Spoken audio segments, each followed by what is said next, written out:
Testing, 1, 2. Testing, Nope.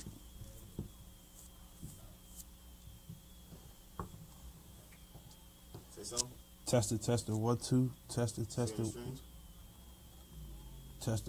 1, 2. Testing, 1, 2. That's an echo. Maybe because it's our phone. Testing, 1, 2. Testing, 1, 2. Testing, 1, 2. Testing, 1, 2. Testing, 1, 2. Testing, 1, 2. We should have put a thing up, man. Testing, 1, 2.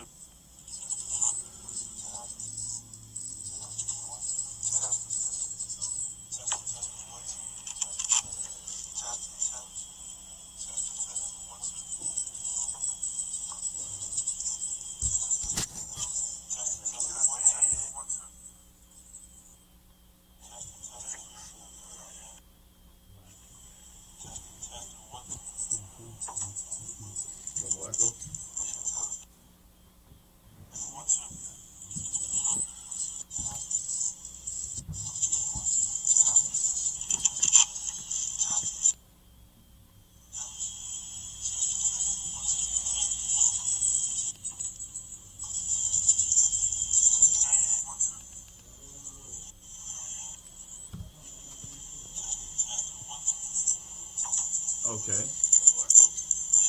Start pulling for 5 minutes. Roll it. All right, listen, welcome everyone. Welcome to FanView, Real Fans Talk Sports on New Orleans Talk Network.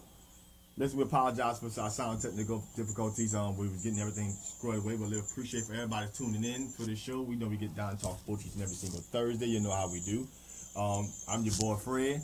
G Sports in the building. Coach Hurricane Hint. Listen, we appreciate you guys tuning in. Listen, we got another live great show for you guys, man. Listen, a lot in live week of sports. Saints beating the Jets. You know, we got Reggie Bush, announcing retirement. We got P. Diddy talking about on the Carolina sports franchise team. Pro Bowl. I mean, the list goes on and on what's going on in sport. Early National Signing Day going on in sports right now. Listen, before I have to get ready to start this show, I always give a big shout out and salute to our armed forces, our military, our Army, our Navy, our Marines, our Air Force, first responders, local police department, local fire department. Thank you so much for the job that y'all do for us as a country. Again, appreciation and salutes goes out to you guys for what y'all do in service. But listen, we got a lot of sports talk going on this week.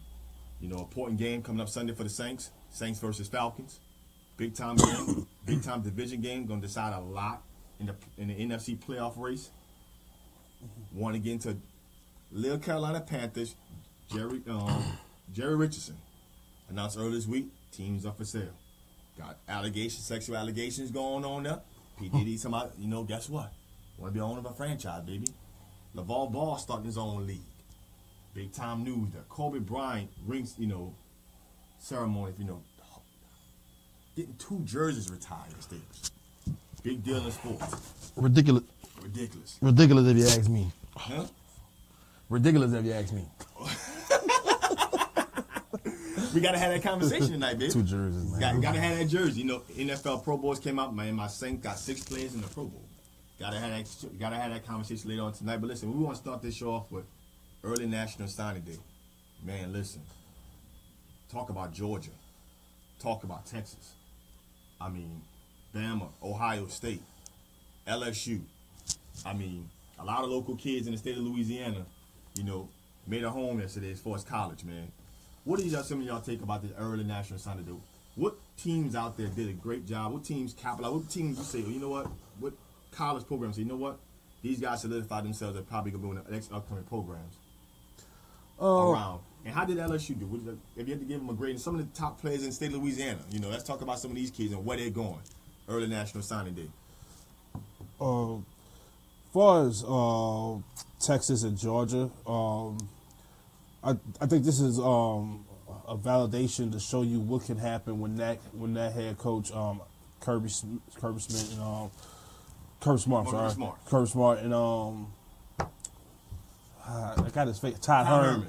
can have a full year in, because a lot of people, judged them real quick off of just both of them being in big bowl games, coming in and only having really a month to put together a whole staff and recruit before signing day. Right. Now you have a whole year. Now they see what your program's about. Our recruits are seeing what you're trying to accomplish as a program. As a program, and it was a good deal for them. As far as LSU wise, all in all, they won their state so far. They won the state so far, but the reason why they're so low right now, it's a down year, and it's hard to say that. Like when you talk about like national heavy star power, correct. From what they had in the past, is not like next year is a big year. Last year was a big year. This is that in between year for Louisiana. But most of the top guys in the state that LSU went after hard. They got, of course, Devontae Jason going to Mississippi State. That was I think more the state was more wanting LSU to get him, but I think the feeling was that he was going with Ketone, because him and Ketone are best friends. For those who don't know, that's a relationship that you feel comfortable with. That right. Their families are close, so it's when you see your kid away, you just want your kid to feel safe. The biggest shocker to me though was Sheldon, aka Sticks, going to USTA. That was a shocker to me, because I knew he has Power 5 talent, but for him just to that's a testament to Frank, knowing the kids, knowing the area, people feeling comfortable with him. But that was the biggest shocker to me. But LSU could close strong. Tomorrow could decide a lot for them. So we'll see how it goes from there. That's my take. What you got, G? Well, listen, I'll be honest with you, man. Texas surprised me. They surprised me a lot. They signed a lot of receivers, a lot of safeties, a lot of defensive backs. Tom Herman, went out there and recruited a lot of kids out of Texas, man. And he got a lot of big commits out of that, which really, really surprised me. Ohio State lost a few recruits. They actually lost that quarterback. They ended up signing with Florida. That was huge. That was huge for them. Because obviously JT Barrett's out the door. As a program, you don't really know where they're going. I'm a Wolverine fan. Thank you. We got Shea Patterson. Got Shea Patterson coming into Michigan, man. But man, I'm just happy. I will tell you right now, I was surprised to the degree that Devontae Jason went to Mississippi State, knowing that him mentioning Kansas throughout a lot of this time and end up going there, which is a big shocker to me. They got a lot of kids that still need to get committed. LSU, I'm proud of them by getting a lot of JUCO offensive linemen. That was a big time for them, because they struggled early in offensive line by having all those injuries. They didn't go out there and get a top-rated receiver. They still got guys like Sertan Jr., Calvin Joseph. They probably still need to sign and commit to school. But a lot of D linemen signed with LSU. A lot of JUCO linemen signed with LSU. So you got to get that credit where credit is due. Obviously, Alabama is going to be on top of the list. Clemson, top of the program list. But a lot of big-time signings. But still, Louisiana still got some players that need to go. I don't know if Jamal Chase is thinking about TCU or not. Yeah. At least they're in the running. They're in the running. But they still, got to have, Terrence Marshall still needs to figure out, what school he's going to go to. Well, his signing thing is tomorrow. And he's an early enrollee. So right. That's huge to try to get. But I think one of the biggest things for me was, again, if the thing that surprised me, it was the kid out of Florida. I mean, the kid that was supposed to go to Ohio State that ended up committing to Florida, the quarterback. He surprised me. I was like, wow. But it's a big-time deal. It's early signing day, and there's a lot of news. What you take me, G? Nothing was done. I think the thing that with Devontae Jason, Fernandez Walker, him signing Mississippi State really didn't surprise me. I kind of saw it coming. I think he knew all along. I think when he went up there on a visit to Kansas, he liked what he saw. He liked the love he got. He liked what Tony Hall was preaching and the head coach was preaching to him. But I think like maybe a couple months after that, he kind of felt like he made an emotional decision when he went up there on that visit. Because Jamal Chase, and a lot of people don't remember, Jamal Chase committed on that visit too. It was Jamal Chase, Corian Harris, Puka Williams, all of them was up at the same time. All of them committed on the same day. Jamar Chase decommitted like the next day. And so I knew I kind of had a good feeling Watt wasn't going there. I thought that Florida had a shot at him too before their coach got fired and things like that. So that didn't really shock me. Corey Harris going to Kansas. I thought it was like a 50-50 chance that he would go to. That's a good job. That's a testament to Tony Hall and the Kansas coaching staff of reeling him in, getting one of the top-ranked cornerbacks, not only in the state but in the nation. But for me, I think that the LSU, I think if they don't get Jamar Chase and Terrace Marshall, I mean, that's a big-time loss for the state. They're already not getting Justin Rogers, who is one of the better. I think he's the like number 5, number 6 dual quarterback in the nation. I think that's somebody that they should have reeled in because, in my opinion, with Miles Brennan and Lowell Northeast, one of those guys are not going to be around. Whoever doesn't get that starting job after the spring, I think one of them is gone. And now you need somebody in place to be the backup or at least fight with the other person in case he has a bad year and have somebody to bring in. Correct. So I thought not getting Justin Rogers was a big deal to me. You know, you can't let that kid 6'4", 6'5", got a cannon for an arm. Nike kind of has ordained him as the golden child to be the next best thing to come to the draft when he gets ready to come out of the college ranks. Kelvin Joseph, the kid has been committed since 9th grade year from Scholarville, one of the best DBs in the country. This kid looks like he's not going to be going to LSU. He was committed to LSU for 3 years, and all of a sudden things changed. He made a statement saying LSU is still in the running, but it's no commitment. It remains to be seen what he's going to sign to. People are saying he's not going to sign with LSU. I think that's a big deal. Puka Williams. Tomorrow.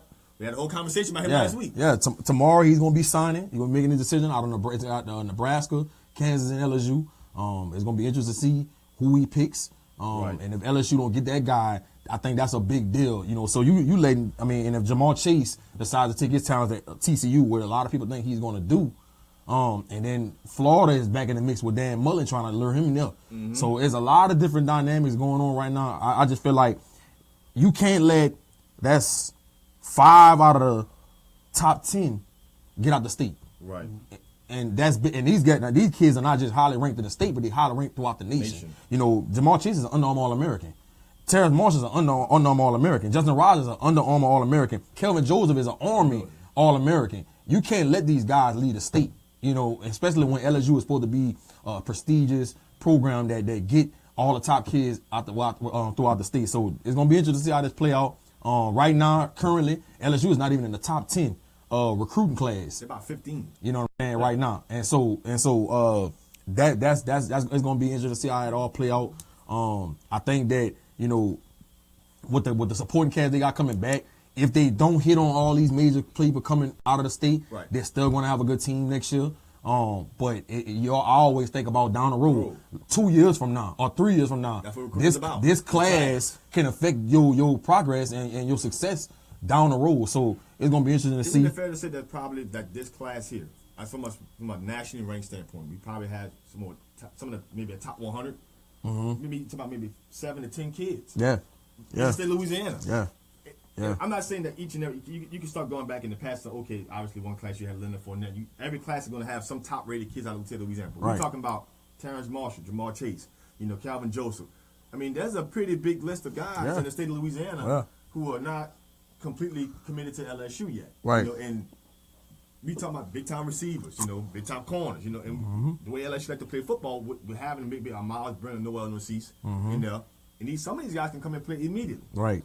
And even the tight end from John Curtis, Glenn Bill. Right. I think that was an important get for LSU because from what Matt Canada is saying, he's going to use the tight end a little more than the LSU ever used in the past. Right. And Pettigrew from St. August still up, and he's going to be a junior next year. Yeah. So you bring Glenn Bill in, you know what I'm saying? You might redshirt, you might don't. I don't know. Because you still have Foster Moreau. Still got Foster Moreau, and you let Glenn Bill sit behind those guys. Then next year as a redshirt freshman, he's ready to go. By the time his redshirt sophomore year, he the man. He the man. And so like I said, I always think about down the road. And so, it's going to be interesting to see how this all play out with some of these top-ranked players in the state. One thing, too, this was the hard, to me, this was the only thing I didn't like about the early signing period. You got some teams that are preparing for bowls, some teams not. And what does that say to the kids that you already have there, that you got to stop what you're doing to go recruit, taking time away from planning, game playing, and all that stuff, and then you got to come back, and then that plays a big part in like re-recruiting the guys that you have there that's like on the verge, like somebody like especially like LSU. LSU biggest recruit is not who's signing today, yesterday, tomorrow, or come February. It's Toby Weathersby, guy that was highly ranked coming into the year, projected first, second round, late first, early second round pick, had injury problems. This is his second year in a row with injury problems. He's like in that mid to late round. Do you try to get him back like you did with Lockerchar? Lockerchar secured his. He's not going to be a first rounder because he's not the pass rusher, though. But he's a solid second, third round pick now. Do you get him back, especially with the JUCO kid that's coming in, and now your offensive line, everybody has played now. The only kid, you'll have this one new person, and if something was to happen with injury-wise, now you got bodies that actually play. It's not that devastating as what you had last year, especially when everybody transferred. Now I don't expect to see that big transfer list this year for people leaving LSU. Right. I think the main thing now is people's going to watch outside of this class. Can you reel in Surtain? Can you reel in that's a I don't want to call him fat, Calvin Joseph. Right. Can you these other things? But what this recruit class showed me so far, what Ed is saying is anything but up front. You're not beating me up front no more. I'm not getting beat up. And like we was talking off air, and people forget that Ed is a D lineman. That's what he played, and he's a D line guru.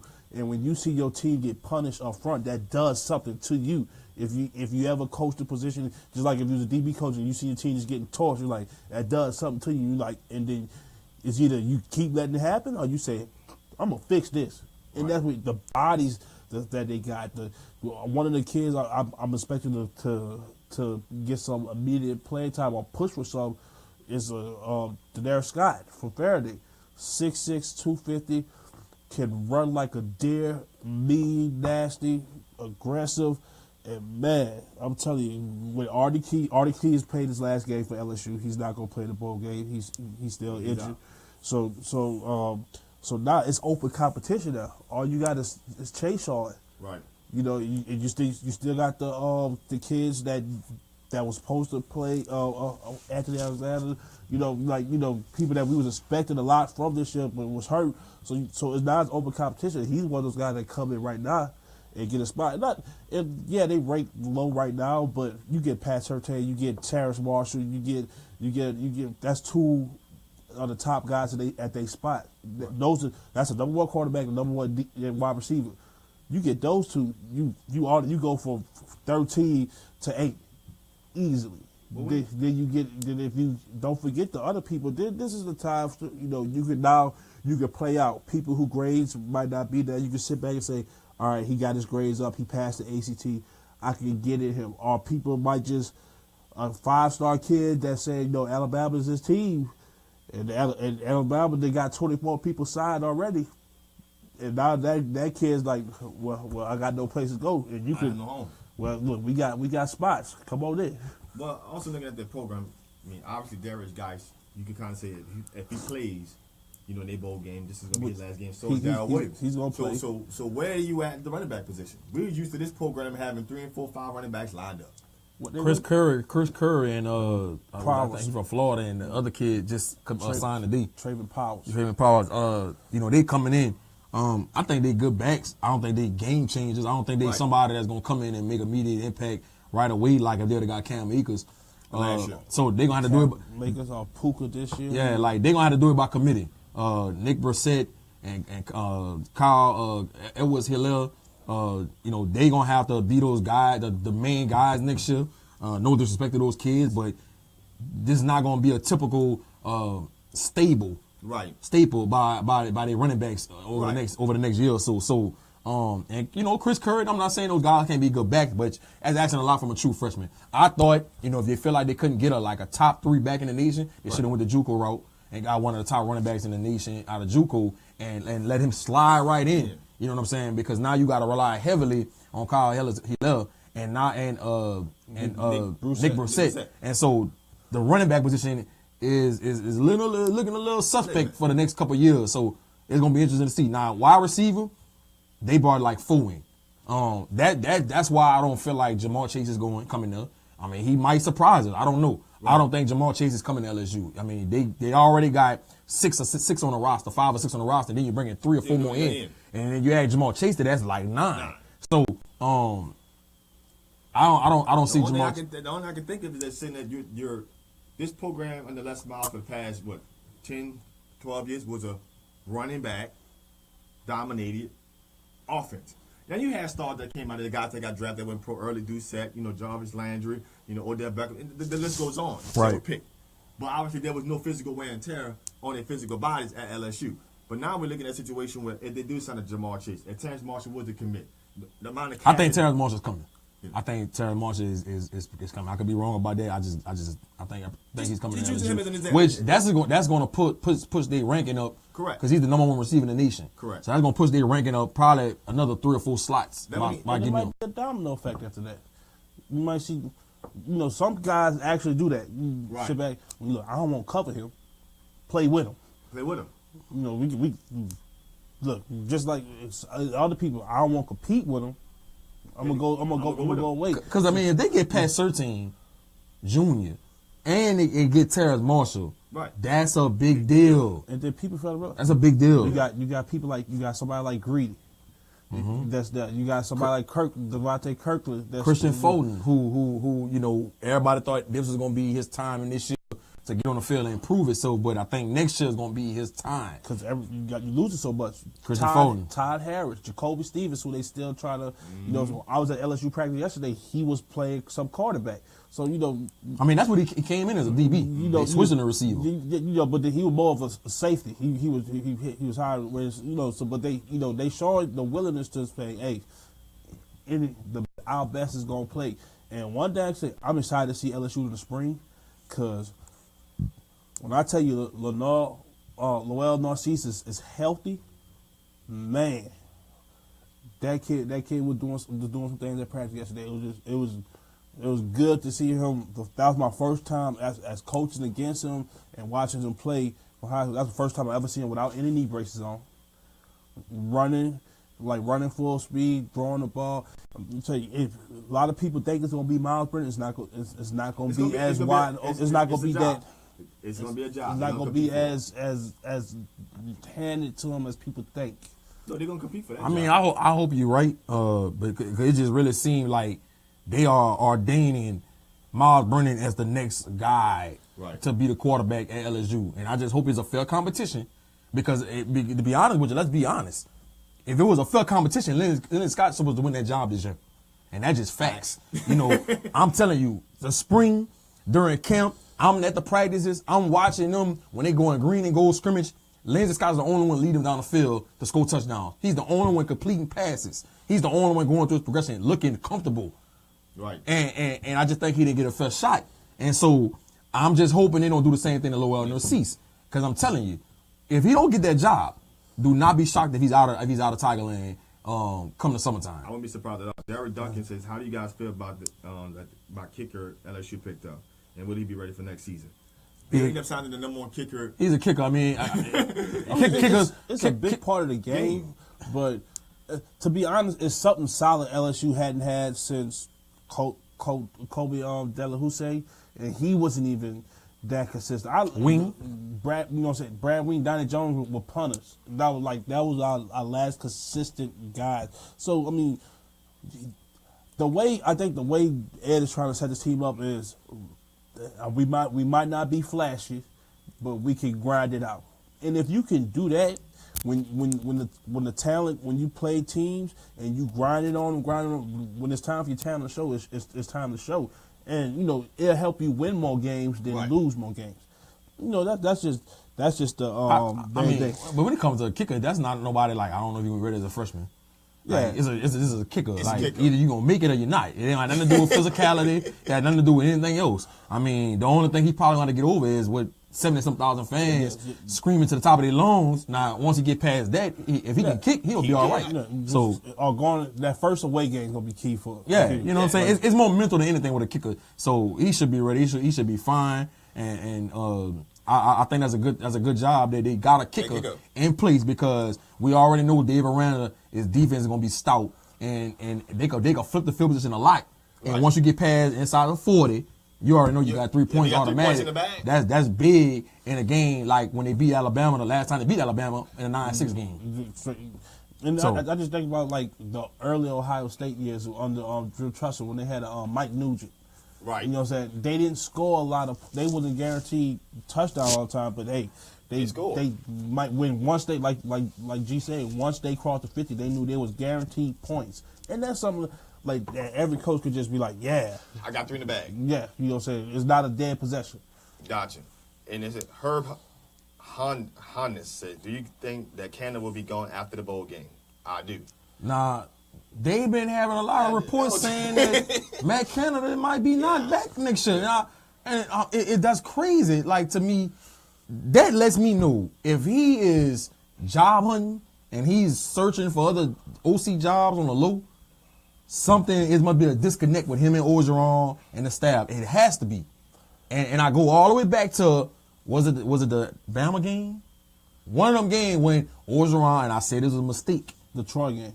The Troy game, when he came out and said, well, I don't want. I simplified I made him simplify the offense because I didn't want all the freshmen. Yeah, he said he basically said he dictated the play calling, and I thought that was, even if that's what you did, I thought that was a mistake on Orgeron's part to come out and tell it to the press because now people are going to look at, when Matt Canada makes certain play calls or if things don't go right, they're going to look at it like it's Orgeron's fault. And so I think there's a disconnect between him and Matt Canada. Like, Matt Canada probably one of those guys, his ego is up the hill and like, look, let me call this how I want to call it. This is what y'all brought me here to do. I don't want you to dictate how I'm gonna call the game. And so maybe that's what's going on. I don't know. But if Matt Canada leaves, that's gonna be bad. It would be bad because at the end of the day, you're getting a lot of recruiting and you don't have a lot of running backs coming in.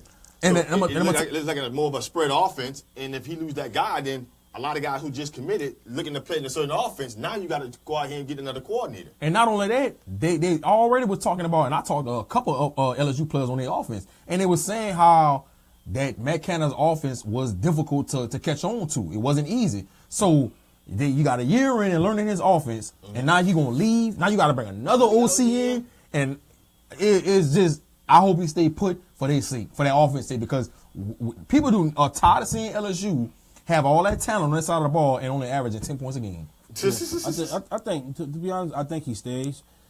He took his head, like he was, the Rice job was his, and he walked away from it. Now he's not going to, unless you putting up major numbers like Lane Kiffin was and all that stuff. He's not going to be one of those Jimbo Fisher. He's not going to be one of those coaches the coordinators that go from calling plays to a high profile job. He's gonna. So Rice would have been a good start up for him.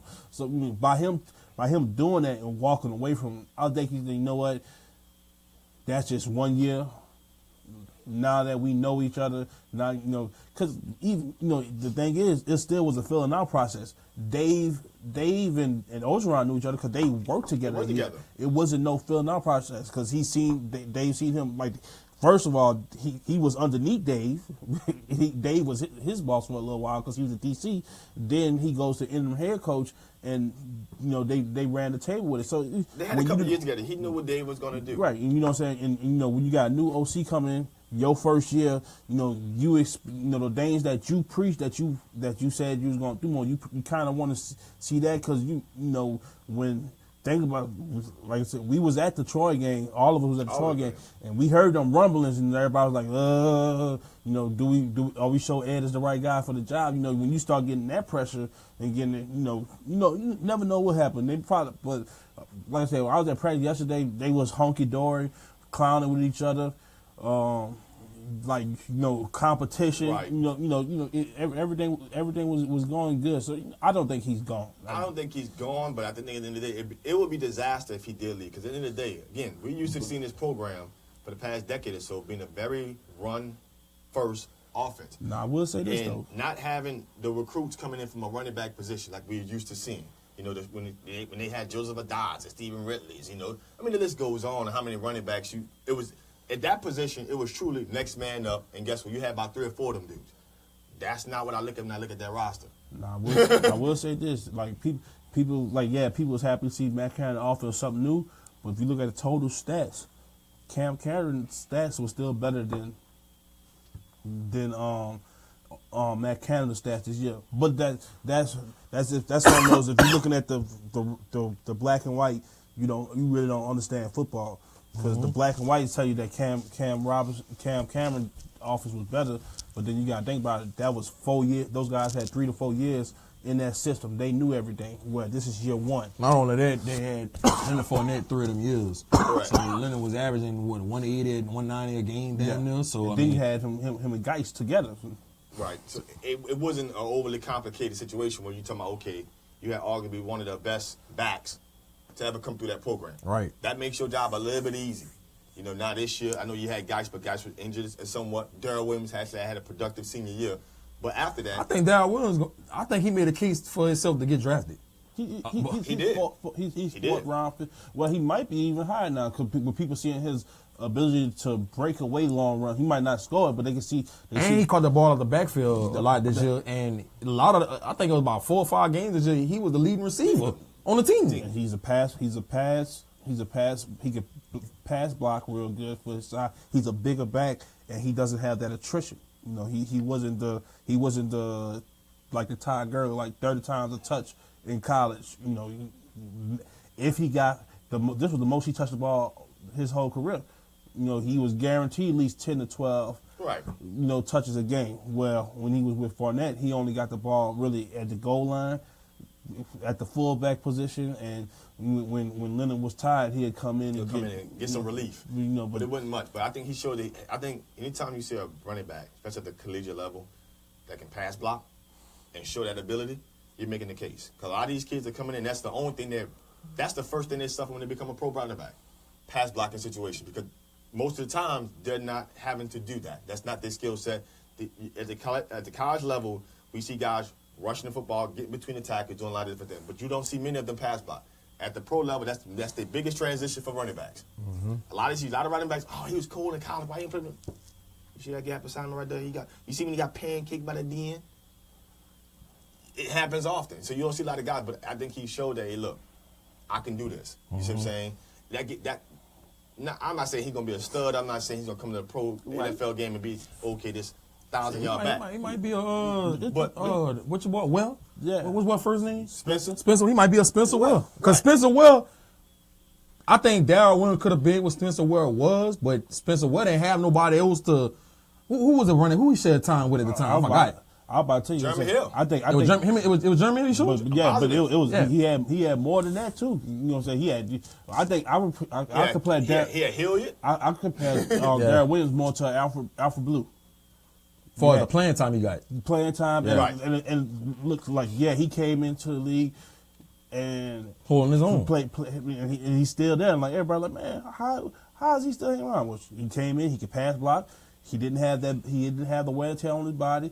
And look at him now. He learned the system. He showed that he can learn the system. And the things that's hard to coach that NFL coaches don't have that much time to say, hey, look, you gotta get this right. You don't lose that with him. Like, all right, well, you don't get it right. All right, come on, Alfred, you got his reps, and that's it. Keemus Jr. is making a point about LSU main focus should be quarterback. It's sad to see that our last best quarterback was Jamarcus Russell, which was a bum in that field, not playing Flynn, but Zach. This is my whole point when people keep talking about this. Okay, if you go back and you look at the top quarterbacks that come out for the draft over the last 10 years, and you can go back longer than that, how many of them come out of the SEC?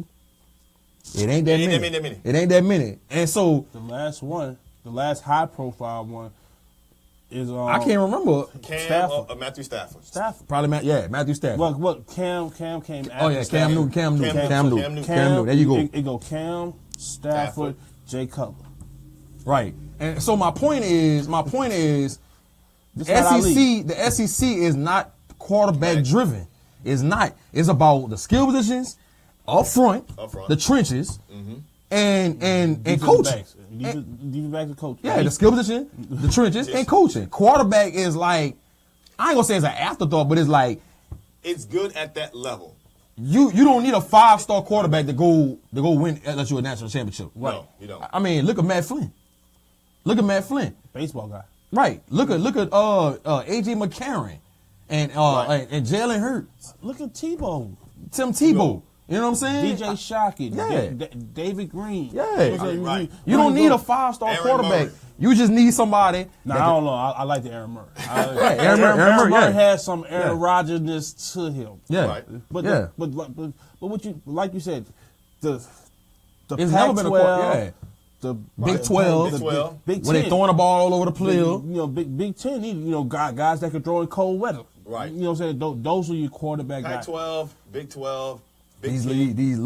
low mid-level schools. Yeah. Oh, that's really where they come from. Your Division II are teams that just don't do too well because.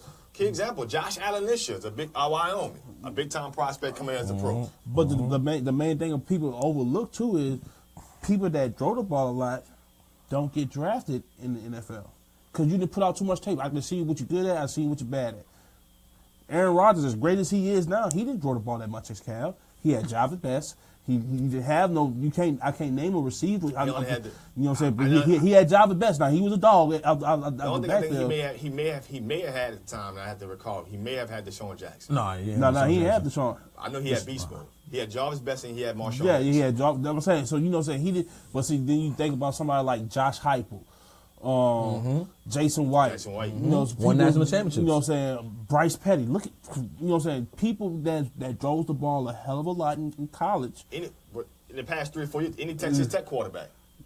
Cliff Cullumby, you know what I mean? You know. They don't get drafted, but the kids that throw the ball maybe 15 to 20 times a game, those are your guys. Matthew Stafford didn't have to throw the ball. Now he had some monsters. He played with monsters, but when people saw Matthew Stafford the first day, they was like, man, he got a cannon, he got a height, and look, he used to calling the play from under center. That's why he went number 1 overall. Was he the best player in that draft? No. But it was like, all right, we can build around you. You could take some lumps, and we'll help you when we get the chance to. Now I will say this: Lowell Narcisse, with his skill set, I think he can kind of be a Deshaun Watson type of quarterback for LSU. Right.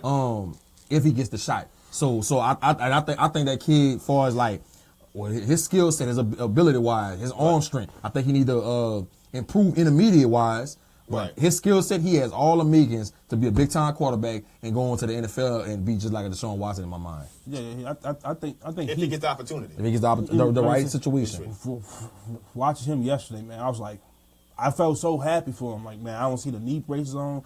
I see him doing something that he couldn't do at St. James because his offensive line was horrible. Everybody knew he was the man.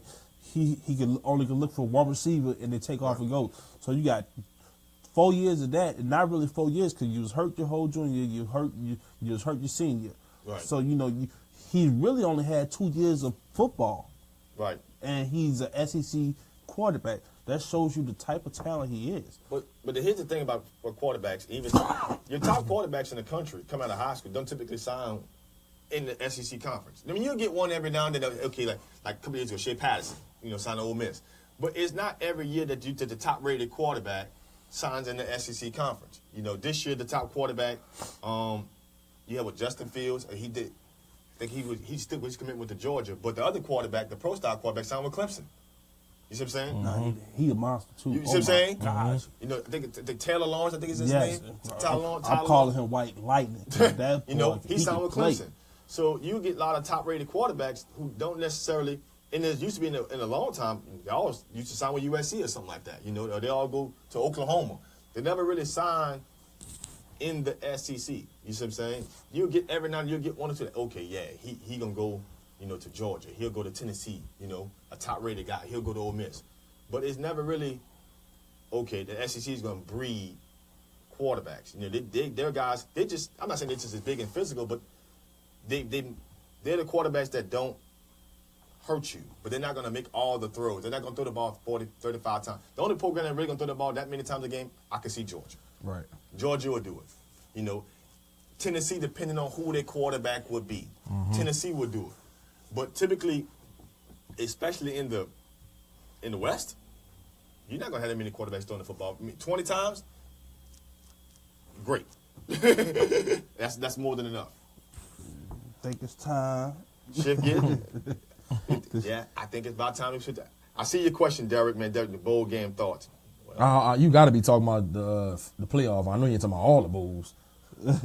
Derek, get back to us with a Mo. You got to be talking about the 14 playoff. You got to talking about 14 playoff. Obviously, and just to answer that question, I mean, obviously, we got the great match between Clemson and Alabama. I think this is going to be a great 14 playoff. I mean, Georgia, Oklahoma, that's going to be phenomenal. The rematch from last 2 years, the national championship, Clemson and Alabama. What? Well, last 2 years, they played the third year in a row. Yeah, you know what I'm saying? That's going to be a great game. I can't wait for that. I'm not sure how great of a game that Alabama Clemson is going to be, because Alabama is missing 3 linebackers now with Moses going down yesterday. So they putting somebody in that.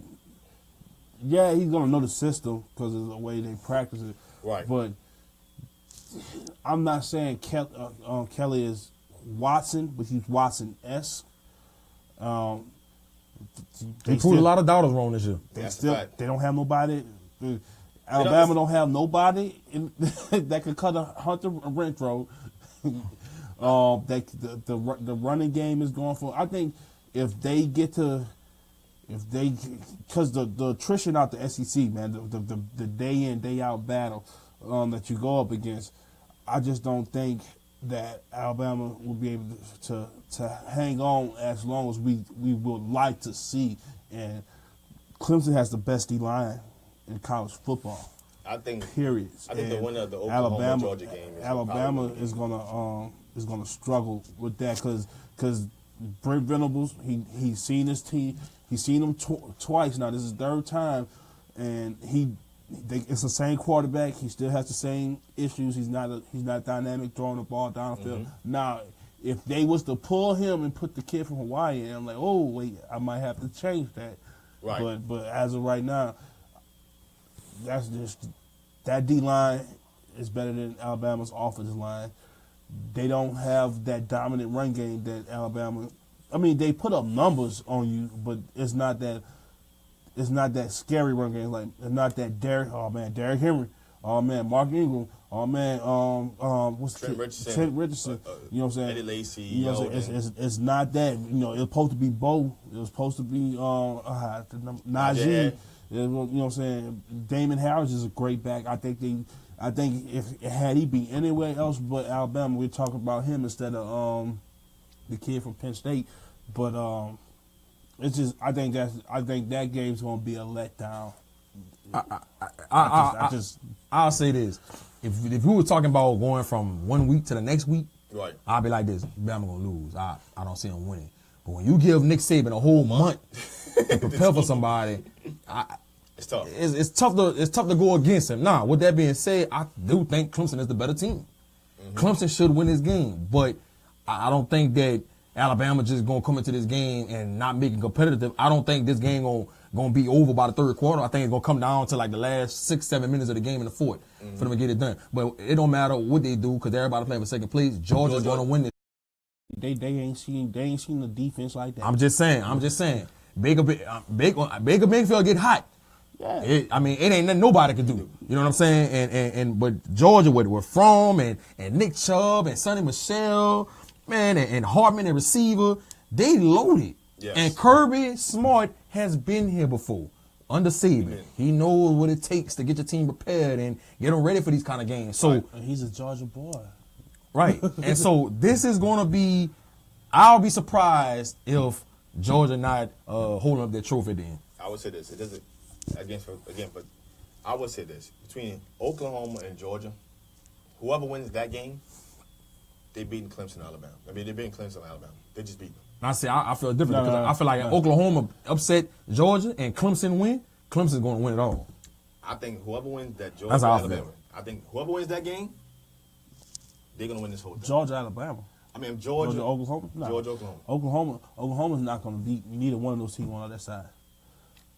I beg to differ. The reason why this how Saban is not going to let Mayfield beat him twice. Saban rarely lets the same quarterback beat him twice. We gonna see. That's I've been pretty saying good Oklahoma Chip Kelly, team. not Chip Kelly. What's the Kelly kid? What's Kelly first name? Quarterback from Ole Miss. Chad Kelly. Chad Kelly beat him once. He ain't beat him again. Hold on, Baker Mayfield and beat him once.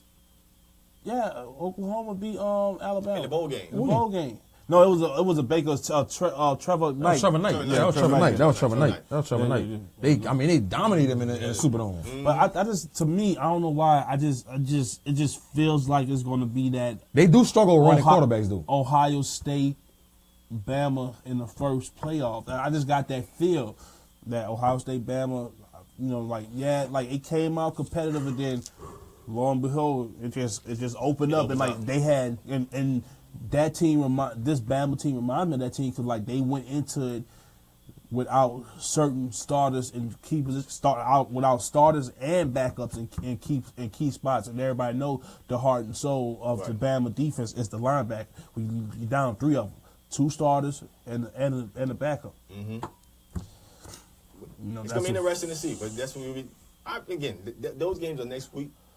Not this weekend, but the following weekend. So we'll have the chance to address those games. But I think Clemson. Georgia's my pick. No, that game 2 weeks away. 2 weeks away. Yeah, it's for New Year's Day. New Year's Day.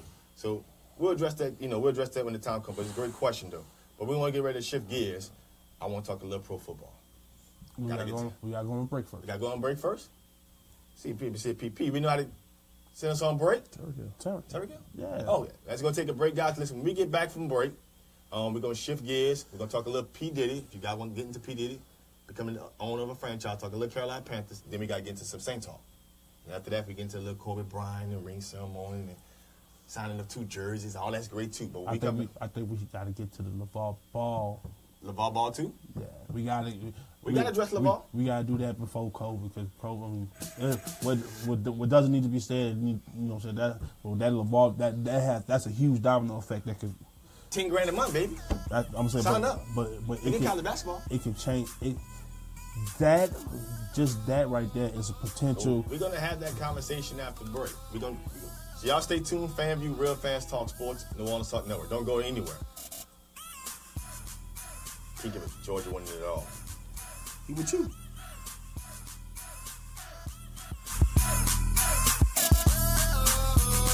What it do, y'all? It's DJ Slick Daddy from the Live Line, here to tell you about the hottest bar on the West Bank, After Dark Sports Bar, 419 LaPelco Boulevard in Gretna. Come check us out on Monday for steak and oyster night. Thursday, free seafood night. Friday, 3-for-1 happy hour. Saturdays, ladies night, and always open for parties. And then Sunday, Saint Sunday, Older But Goodie Sunday. Come find out what it's hitting for at After Dark Sports Bar, 419 LaPelco Boulevard in Gretna. Doors open at 6, 12 p.m. on Sundays. After Dark is non-smoking ass. What it do, y'all? How does a crawfish or shrimp etouffee sound? What about a piping hot cup of gumbo? Or a catfish platter with soft shell crawfish, catfish, livers, and pickles? And that's just for starters. What about entrees? If this is getting your mouth watering, then you need to come to the Praline Connection. Our down-home Cajun Creole-style restaurant has been providing soul food at affordable prices for over 20 years. And our pralines are delicious. We're a restaurant, a gift shop, and a candy shop, all in one. Bring your friends and enjoy an amazing meal today. Come see us at 542 Finchman Street in New Orleans, or check us out online at www.pralinconnection.com. And be sure to like us on Facebook. You can also give us a call at 504-943-3934.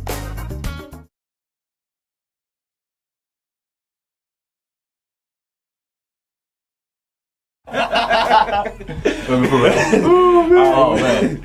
Well, everybody, this is Big Homie here, where you can catch me out on Facebook at Henry HeyYoU Singleton, or you can catch me on Twitter at HeyYoU15, babe. Yeah, you know me, just a people person right here. I ain't got no Twitter, nothing like that, so you can look me up on Facebook at Patrick Slim Goody Jones. It's your boy Fred. Look, you can check me out on Twitter at Fred Jones, baby.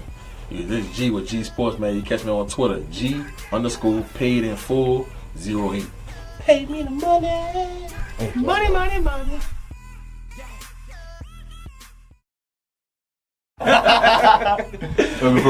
Oh, man. Well, everybody, this is Big Homie here, where you can catch me out on Facebook at Henry HeyYoU Singleton, or you can catch me on Twitter at HeyYoU15, babe. Yeah, you know me, just a people person right here. I ain't got no Twitter, nothing like that, so you can look me up on Facebook at Patrick Slim Goody Jones. It's your boy Fred. Look, you can check me out on Twitter at Fred Jones, baby. Yeah, this is G with G Sports, man. You catch me on Twitter, G_paid_in_full 08. Pay me the money. Money.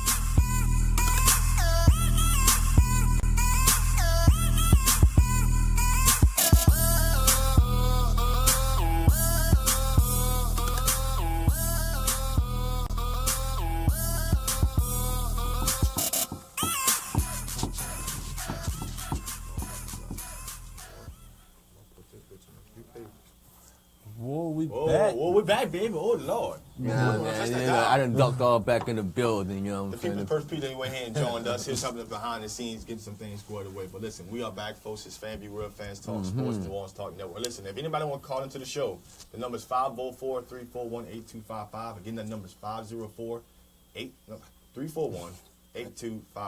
My apologies on that. Well, listen, we got to get into more conversation. We're going to talk. Do LeVar real quick. LeVar Ball. For people who do not know, LeVar Ball went out there publicly, and he's been starting his own, let's say, basketball venue. For any kids that will come out of high school, you're not gonna. You have another option besides going to college. There will be a professional, collegiate, program for kids who come out of high school who want to play professional basketball. And they won't go overseas. They won't go overseas, and they'll be able to play professional basketball and earn money while they wait to go to the pro levels. Guys like, using the example right now, a guy like Mitchell Robinson would have been perfect right now in this situation. If this program would have been going on right now, obviously people who don't know Mitchell Robinson, top grade played in the country, went to Western Kentucky. I don't think he's there right now.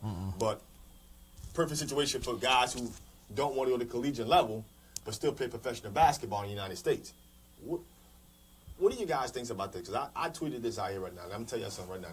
I know a lot of people went out there publicly and, they don't like LeVar Ball. They don't like how he's outbursting. They don't like things about him. But I'm going to tell you something right now. This guy's a definition of think big.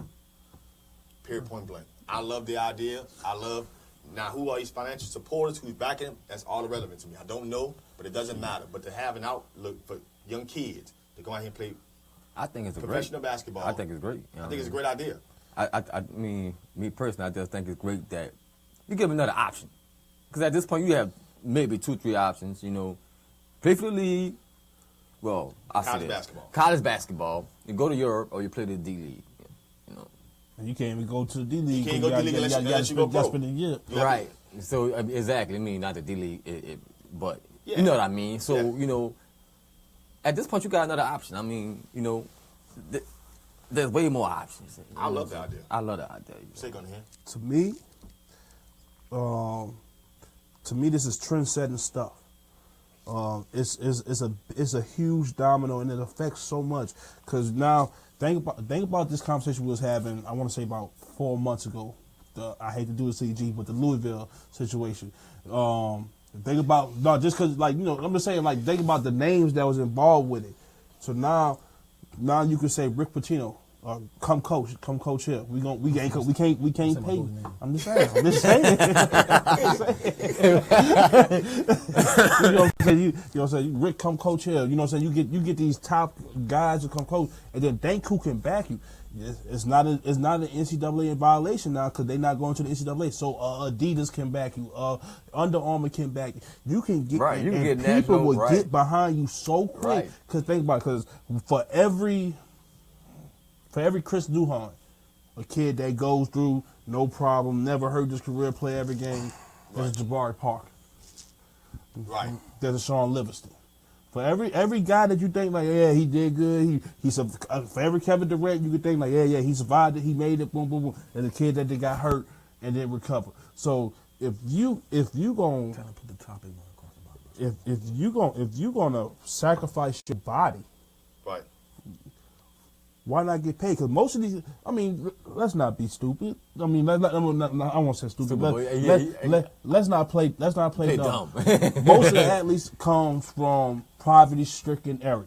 Most of the time, these kids go places, the brown bag, the briefcase deal, just to get their family help. Could you imagine if all of our sons were old enough and we wasn't fortunate enough like we are, and they came from the area that we grew up in, Right. and they can go play ball right now. They getting paid money, Right. and then go get drafted. Just think what that does for the kid, because at the end of the day, it's all about the kid. So now he knows he's learning right now how to handle his money. Right. And then when he gets that multi-million-dollar deal and all that stuff, it's not that big of a shot to him. And then two, now NCAA, what you gonna do? Exactly. What you gonna do? So it's either it puts pressure on them. It's either because the thing is all about most of the money comes from TV. Well, if the ACC, who is the predominant basketball conference, is not getting 40 McDonald All-Americans, Right. who's gonna turn in and watch a 2-star? I mean, don't get me wrong, stars don't mean nothing once you start playing. But let's just be honest. Are you gonna sit there and watch Duke without Michael Bradley Jr., without Grayson Allen, without Jaleel Okafor, without Tyrus Jones, without Justin Winslow? No. You're not watching. You're not watching the and that's just that gonna be a trickle effect. So now everybody be like, well, you know what? Only the well-off kids that money not. Nah, you don't need that. We got it. Go. Right. Only the well-off kids. And then just think about for kids who have a hard home life. Well, in this day and age, with technology is the premium. Some people ain't got Wi-Fi at home. Some people got so you can't do certain reports, and you might not make the ACT. You don't have the money to pay for the ACT. You use all your free waivers, and you can't get the grade. You can't get into that college. You can't afford to go away to school. Well, guess what? Now you getting paid to play. Well, it's a domino effect. So it's either the NCAA sit back and let it happen, and get killed, or they gonna have to say, you know what, we paying players. Chad Hardy says, just think about the guys that didn't make it once they enrolled in college. I love that. What you think on everybody can't play. Everybody can't play. Man, look, this is the NCAA's worst nightmare. What LeVar Ball is trying to do. I think it's a great idea what he's doing, because this is how I feel about it. I'm very passionate about this subject, because the NCAA and all the universities is making millions and billions off your damn child. You know how much money Texas A&M made off Johnny Manziel? You know how much money Auburn University and NCAA made off Cam Newton? They made they made so much money, they could have built another university. That's how much money they made. Like apparel, tickets. I mean, just so many different things you're making money off of with these kids. And the NCAA they're a control freak. They want to control everything. You can't do this. You got to do this. You can't do this. You can't do this. Okay. LeVar Ball starts this league. Y'all come play in this league. I'm going to pay y'all between $4,000 and $10,000 a month. You know, I heard, what's the guy that do the herd? Colin Carroll. He pissed me off so bad this morning when I heard his take on this whole thing. And I'm going to put it out there. He sounds like a damn slave master. Like that's a plantation mentality, and stuff like this piss me off because and I don't want to pull a race card, but it's like certain people they want to see you confined into the way they want your life to go and the way they think things supposed to go. You know what I'm saying? Right. LeVar Ball is opening another avenue for. Let's be honest with you. It's mostly African Americans that come out bad situations. Yep. Okay. Some of these, man, and you want to know why? That you know what it's gonna stop? It's gonna stop all the under the table stuff. That's correct. Everybody getting that bag. Right. People getting 4 installments for $125,000. Correct. People getting houses. People getting this. Your daddy getting on a payroll at companies and ain't even showing up to work. This is gonna eliminate all that. You know why? Because LeVar Ball is gonna pay them. Okay. Now this is gonna do one or two things. Either you gonna see, because I'm gonna tell you what's gonna happen. All he gonna need, if he can get, let's say he get 2, maybe 3 kids out the top 50 in the nation. He got one for sure, his son. You know what I'm saying? Let's say he get let's say he get 3. Right. 3 kids out the top 50. It's on and popping. Yep. It's on and popping. And I'm gonna tell you what that's gonna do. That's gonna force the NCAA to be like, all right, look, we gotta pay these kids now. Yeah. And if that happens, LeVar Ball did himself a good service for this country and a lot for these African Americans that's coming out of high school. I'm You know what I'm all saying? for options, bro. But more options, Right. bro. You got avenues so many And- different ways, bro. And not only that, man. Look, people can say what they want about LeVar Ball. Listen, do I agree with how he go about doing stuff? No. Absolutely not. No. But man, the man is an entrepreneur mindset. The man wants the best, not just for his kids. But he For wants kids who play basketball. kids that play basketball that's struggling, coming from a bad situation. This is a way where you can go make some money. And do what you want to do in life. I mean, basically. Go make some money, doing something that you love, and there ain't no consequences for making $6,000 a month. Right. You know what I'm saying? And I really think it's gonna be a big thing. I think the NCAA and people behind the scenes are probably trying to come up with a scheme Or they lobby. to try to not let this happen because they yeah. know this is the NCAA's worst nightmare. yeah. And another thing is this. People talking about, well, I don't think it's gonna work because his 2 sons, Jello and LaMelo, ain't that good. And this is what people don't understand. This is all a part of marketing. This dude, my mama know who LeVar Ball is. Correct. My mama don't watch sports. My mama don't even care about sports, but she know about the balls. Right. And when people know that you're a household name, they're gonna come watch. They're gonna tune in. They'll watch to see you fail. Thank you. That's it. Thank you. That's the Half the time, sad people. thing. You know why people watch the Laker games? Because they want to see Lonzo fail. They want to see him shoot air balls and look bad out there. Man, the man is a marketing genius, and I hope the guy that all play out, and I hope this forces the NCAA hand. If The there's nothing else crazy for thing the NCAA hand, I would love to see that happen. Whether his business fails or doesn't fail, at the end of the day, it's going to. I would love to see it force their hand. I would love to see them say, you know what? We gotta pay him now. We gotta do pay him something. now. We gotta do If something. he gets to that point where they gotta pay him, he done his job. But see, this is the thing. Look, now Lamar, like he's not the first one that started putting this in motion.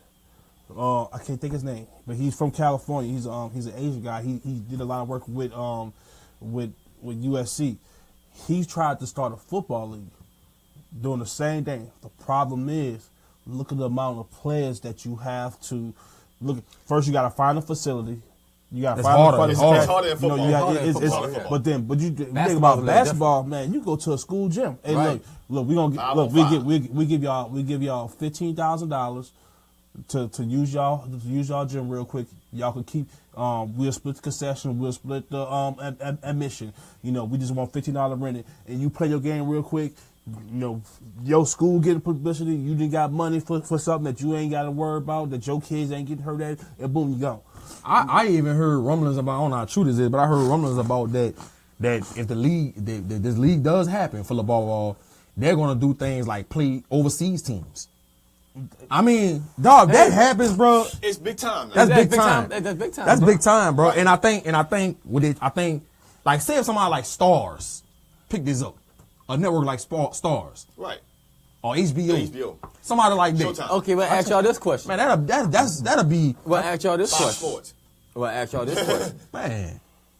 If it gets to be that big, don't y'all think this could rival the NBA itself? No, Nah, no. cause The kids are trying to get there. They It's trying to get there. kids. Like what's more exciting, watching the 18-year-old dunk, or watching LeBron, Blake, You know what I'm saying? You know, it just, I mean, it's like that now because they're already in the system. But what I'm saying is, once you get this established and in place, to where you don't get these superstars going into that system, they might just say, you know what? I see a marketing brand here, and you know what? I mean, you never know. At the end of the day, it's about this. I mean, and the people, you got billionaires that own teams there. You know, you might have, but this is just for high schoolers. I think where it would rival that, like, and this is what the stuff. This is another thing that I think people is maybe is not thinking about. What happens if, like, let's say LeVar gets this deal up running next year, boom, and you get your players. Now, what happens if the first overall player in that get drafted in the NBA doesn't come from the NCAA? Doesn't come from overseas. It comes from the big baller brand league. Who is going to be there front and center? And they gonna, and the NCAA can't do nothing but grind on their teeth, because you gonna have to sit there and say, well, from the big baller brand league, the number one overall draft pick is such and such, such and such. Man, how you feel? And they gonna be talking to the ball. Then that pulls the thing about how many times you see Coach K get it, like, oh yeah, well the Timberwolves got a great one, or you see Calipari. Now you pulling the it guys. All you need is one or two guys drafted out of that circuit a year. Then guys are going to start to say to themselves, you know what? Go and play in college basketball and not getting compensated while those guys were compensated and paid good money. That's a wrap. And I'll tell you one thing, too. That's a wrap. It might be a better level of competition. Because where you might... I think not at the beginning. No. It's gonna probably be like star power. Like, you're going to have, like, that cold guy on this team, that cold guy on that team. They're going to be built around a bunch of role players. But over time, it's going to get so big, probably like 3 years from now, then it's going to be like, one or two guys. It's going to be nice, like the whole team. Like North Carolina, Duke. I'm talking about like in their heyday. North Carolina, Duke, Florida, UCLA, Louisville, Michigan State. Like you see in that matchup, Kentucky every night. That's something that, and then Chad Hardy made a hell of a statement. LeVar already got Facebook, so you don't have to go nowhere else. LeVar can say, "Hey, Facebook, stream these games live." Yep. Hey, Facebook, back me. Facebook watch. Back me. And he gonna do it. He gonna do it. Because Facebook watch. Stream these games. Something I ain't got to worry about promoting. He gonna do it all himself. All on Facebook. Go do it. And a lot of people criticize LeVar Ball. Man, he cutting the middleman out altogether. He cutting it out. He's like this. Bro, that's called good business to me, yeah, man. He doing exactly what the NCAA was doing. That's called good business to me. You know what I'm saying? So it pisses me off when people try to fault him for that. You know what I'm saying? Like, he doing exactly what the NCAA doing. So what's the difference? Why? Because he's African American? Yes. That's why? Because he's outspoken? Yes. Come on, man. Stop it. And I'm going to tell you something. Let's say my son was a top ranked player in the nation, and LeVar Ball wanted my son to come play in his league. That's what I'm doing. Let's go. I'm gonna be with it. Right. I'll be with it. Straight up. I'd rather go support LeVar Ball's league, make some money in the process.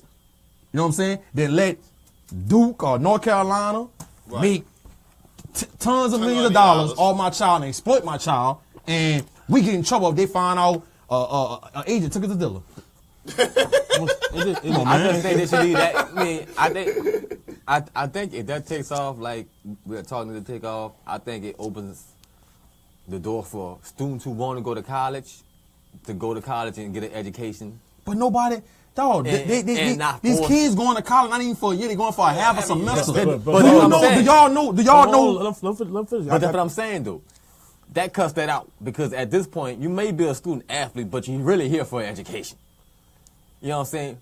People, the kids who normally do that, they're really not there for education. Right. They're there for athletics. Ben Simmons. And this was on Alonzo Ball is doing. He's saying for all those kids who just want to be out there for 1 year, come on here. Yeah. Don't go to college. Come here. So for the ones who want to go to college and actually have an education and just could play ball in the process, you do that. And I think that might help. That's going to help that next tier. Not the McDonald's All-America, not the the people outside that not the top 100, but like number 2, Right. somebody who like Duke wasn't looking at. Man, we ain't gonna waste something. Well, you know what? We need you now. I need you now because guess what? I need somebody that's gonna stay for 2 to 3 years. You know, and think about the opportunity it puts them in. Now this guy who might have had to go to University of crossover and layups, you know what I'm saying, can say, you know what? I'm at a prestigious college. I'm playing. I got a degree that when I say, look, if I say I went to the University of Delgado, like, here's my degree. Okay, yeah. Not saying about the Delgado. Right, but you know what I'm saying. But then if I come in, if G come in with the same degree that I got, but here says Duke, here says LSU, here says Tennessee. You know what?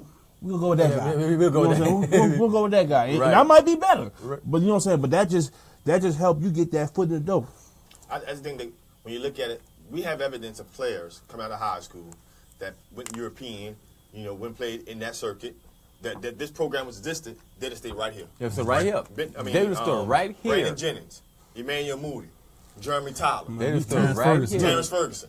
I mean, there's enough of guys that say, you know what, they didn't want to play college basketball. They went pro in Europe and played that year and came over here. It's the same thing, right. But now you can have that program right here. You right don't have here. to go travel to Europe. You don't have to travel to Italy. Right here. I think one of the biggest hurdles that he gonna face too is finding people like, coaches, the right kind of coaches. You know what I'm saying? Because I'm gonna tell you, man, like, I think that, like, you're gonna see people that's like AAU coaches trying to want to get involved with this, and I think that the NBA don't want to deal with those kind of, not all of, they got some good they got some AAU organizations that's ran the right way, but they got a lot of AAU organizations that's not ran the right way. Correct. And now you worrying about, is this kid fundamentally sound? I mean, does he have bad habits? There's a lot of different things that you not gonna get if you don't have the right kind of coaches in place in this league that Which college basketball has. Which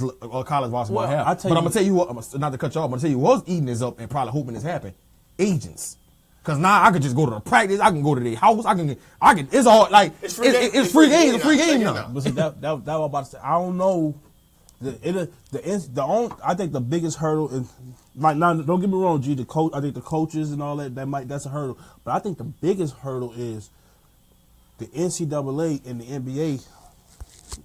A hand and fist, pretty much. So if the NCAA say, look, man, we can't let this happen. When the NBA like, well, we can't control it. He say, if the NCAA say, yeah, you can, saying you have to have a year. That's what Terrence Moore just said. Overseas or in the institute. Like if you like retool the clarifications for being eligible for the NBA draft. That could kill that that could kill that. That could kill that right now. Like, yeah, you go play for a year, get your money, then still go to the school. But then guess what? Once you play you can't go to a college now. Once you play for a year and get money, your amateur status is gone. So now you have no choice now but to go overseas. So now that's 2 years, and guess what? A better crop might get carried through. So now there's only 2 rounds in the NBA draft.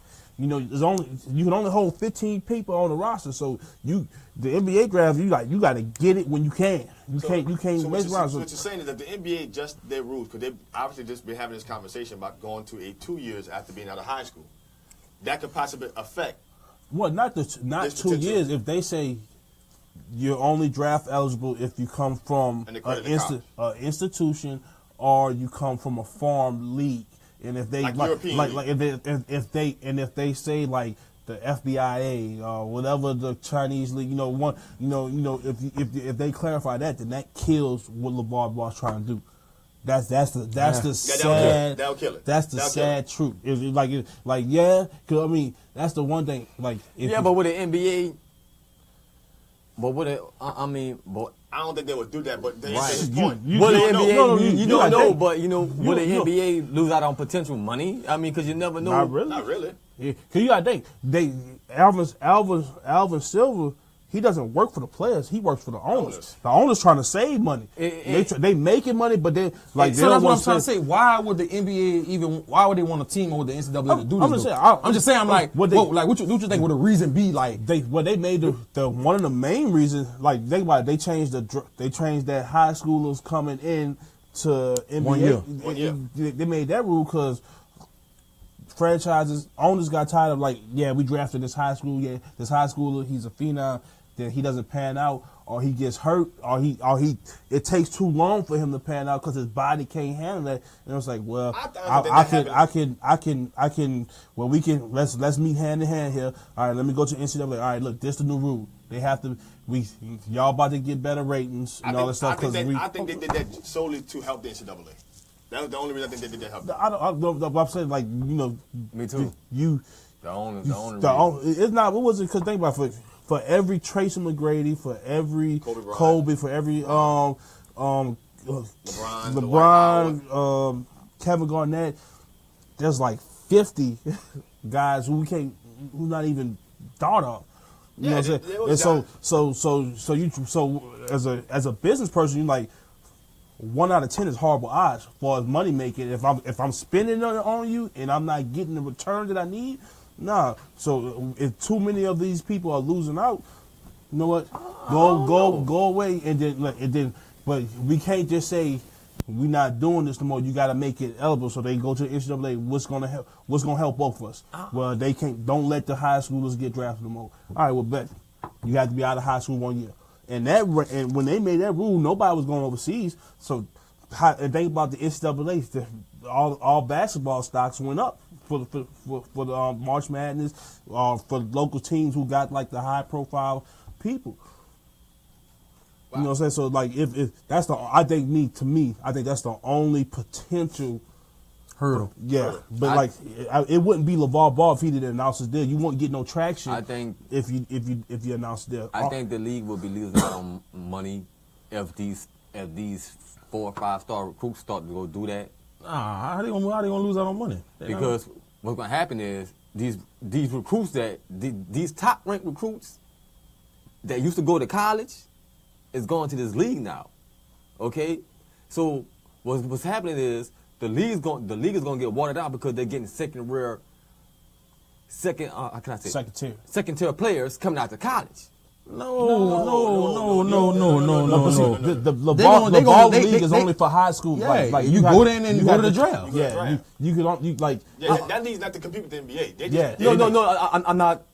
I'm not saying compete with the NBA. All I'm saying is they might play in that system for 2 years. They might not go to the league. Well, it's going to go off their draft stock. It's just they're getting paid. They're not going to school, but they might be in that system, in that league for 2 years, maybe 3 years before they actually get drafted. So what I'm saying is if the top-ranked people or the top 4 or 5 star recruits are going to this school or this institution for 2 years. Nah, that ain't going to happen. That ain't going to happen because you got to think about it. The mock draft for 2018, which the draft is in June. Right. That mock draft was made way last year. Like Cam Reddish and RJ Barrett and all them boys been on the mock draft since last year. They already know who gonna get drafted like that, like in the first round. It's already kind of made up. You got some people that kind of emerged here and there, but for the most part, them top ranked players. They already know who they are. They already know who's coming. So, my dad water back, man. So people like RJ Barrett, man, and Cam Reddish and Bobo and Lewis King. But that's because they're not gonna be in that. They're not gonna be in that LeVar league for more than a year or two. I think. Well, why not? I mean, that's because they're already in a system that's already rolling. That's now. not the end Listen, game. they're already projected to go in the first round of the draft. Why would they stay? That's not the end That game. wouldn't make no sense. His league is not the end game. But his league I think is the NBA. I understand that. But I think like this too. I'm not saying to stay in the league, but what I'm saying is they're in college anyways. Okay, you're going to college for at least a year. Mm-hmm. Okay, so that's to say I'm a top ranked crew, and I say, you know what, I don't want to go to college. Just to say, I don't want to go to college. Okay, and you go to LeVar League, and I go to LeVar League. Okay, now that time spent would be the same equivalent time I would be in college. Right. The time is spent is time is spent. Right. Okay, so instead of going to college, I'm going there. What I'm saying is if that starts to happen enough, they would have to open the door to them because spending time. Whether you spend 2 years playing for him or whether you spend 2 years out of college, it's still 2 years. Right now, the students are already in the system, so you know and projected already was already in the system because they're already there. You talking about like culture, like what, like gameplay wise, or like I guess what I'm asking, like when you say system, you mean like far as like going like to like LSU program, right? Okay, you're going to a college, so you're going to a system. Okay, the NFL, the NBA has a system they work through. You got to go through a system to get to. I'm not following you right now. Okay. I'm not understanding what you're saying. Listen, okay, you have to go to college for a year, right? To get drafted. No. Well, you don't have to go to college. You just have to be out of high school. Out of high school for a year. Mm-hmm. You know what I'm saying? But the typical way to go is through college. Right. Is what I'm saying. LeVar is saying, you know what? You ain't got to go to college. If all plans are right, you could go here this 1 year and go pro. Right. Okay. What I'm saying is, if he get enough of students doing that, the league will miss out on money, so they would have to open up the door. How? I'm saying the league don't have nothing to do How they with gonna that. miss out on money? Like they not the ones that like the league ain't paying LeVar players. Like that's LeVar paying them. Yeah. Like all they gonna do is instead of going to college or going overseas, they'll play in this league and just say no, I want to be drafted. Far as I'm saying, shutting him out from what y'all was talking about. If the NBA and the NBA and the NCAA gets together and say, you know what, we're not gonna allow him. Yeah, that's a potential hurdle. To avoid that hurdle, you know what I'm saying? I think if I'm a GM, that would miss out on money. If I'm a GM though, but I'm confused. Why you keep saying missing out? I'm trying to figure out why you saying they gonna miss out on money. I'm talking about. What I'm saying is this. He said he has a hurdle. If the NBA and the NCAA get together and say the only way you could be eligible to be drafted here is that you got to be out of 1 year out of high school or 1 year in college. Mm-hmm. Okay, that's the hurdle that he got to go through. Right. Yeah, right. That's the hurdle. Well, I mean, it's not a hurdle yet. I say that's a potential. They could just try to implement that rule. Is what I'm saying. Right. You know what I'm saying? Let's say they get together and say, you know what, we're not gonna let this happen. Right. So, if I am a student trying to get into the league, and if they say that, then it doesn't make no sense for me to go there. Yeah, they not. For the league gonna be. No, exactly. Okay. It doesn't. The kids find out they go play in that league. That's not gonna count as being a year removed out of high school. It's not gonna be no league. It's gonna defeat the purpose. But exactly, you know what I'm saying. If they let this, if they let that happen like that, if the NBA just to say, man, I'm out of it. If I'm a GM, if I'm looking at P and I'm looking at G, and they both were like this number one and number two. They both play the same position. I need the position, and I see G went to University of Louisville, and I see P come out the Big Baller Brand League. And me personally, I'm gonna say, you know what? I'm gonna go with P because he's been groomed as a pro already. You don't have that. You don't. It's not that mommy daddy watching over you. Look, like you had to. Show up to practice. You had to show up to practice. You had to show up to the game on time. You had to, you basically that's your job. You're a professional. You know what I'm saying? So that's like, your job. It's not a structured environment. And I see you driving it. You ain't getting no trouble. You know what? I feel safer because you're not the average. Well, y'all both 18. You are more mature 18, and you're ready to handle this more. Whether that's coming out of college. I feel for you coming from Kentucky, like Louisville, Kentucky, where you never been to a big. The biggest play y'all might have played. Y'all played Kentucky. Right. That's the biggest game you've been in. That's the biggest arena you've been in. You never went over, so I'm kind of hesitant though. So I might lean to the Big Baller Brand player faster than I lean to the college guy. The college guy, the coach is it's ups and downs. But the coaches is better here, but the lifestyle and all that stuff is better this way. There'll be benefits to both. I think. Yeah, there's pros and cons everywhere. I think initially, if this brand does get started and we're going, which I hope it does, I think the first thing that we are going to see the shortcomings of it initially is going to be coaching. That's going to be, I think, the initial shortcomings of it. I think that when you go to the collegiate program, all these coaches are paid well. The kids ain't paid, but the staff and everything's compensated well. So you're going to see a higher rate of better coaching than this program here. This is going to have a lot of guys who maybe dominated high school circuits, but they're gonna be in this circuit here where the coaching may not be up to par, nor maybe the physical training getting your body ready for the next level. That's they're gonna be the fourth circuit, but they're gonna be getting paid, you know, which is a good thing. But I don't think it's gonna ever hurt the NBA or hurt the league. They gonna. If anything, it might make it better. You know, it might. If anything, it might make it better for the far as like the deals that these guys can get, far as agents. Because like you said, the agents won't have that. I gotta wait. Right, I gotta hide, duck and hide. I need a runner. You know what I mean? Look how much this guy got. Look how much every time this guy was on TV, this the ratings they brought in. Blah blah blah blah blah. He deserves this deal right now. Boom boom boom. Let's go. And well, listen, guys. And just to make one more point, and another thing that could get involved in is to make this big. Don't talk about if the apparel companies get involved in this. So think about somebody like Zion Williamson was an Adidas guy. Right. Zion Williamson is a polarizing figure in high school sports right now. So let's say somebody like Zion Williamson, like, I'm going to play in the LeVar Ball League. You don't think Adidas gonna shoot that league? A bunch of Adidas. We're gonna sponsor the team. We're gonna do this. We're gonna do that. And that's what changed the coach. I'll go one better than that. That's what changed the coach. I'll go one better than that. Guess what Zion Williamson can do now? Since instead of going to college, you know what? I'm going to the LeVar Ball. Well, here's Zion. Here's your shoe contract right now. That's what I'm saying. You know what I'm saying? And you can sign your shoe contract. That's what I'm saying. That's what I'm saying. And we're going to, whatever team you play for in the LeVar Ball League, we're going to sponsor it, and the whole team will get sponsored. You know what I'm saying? A lot of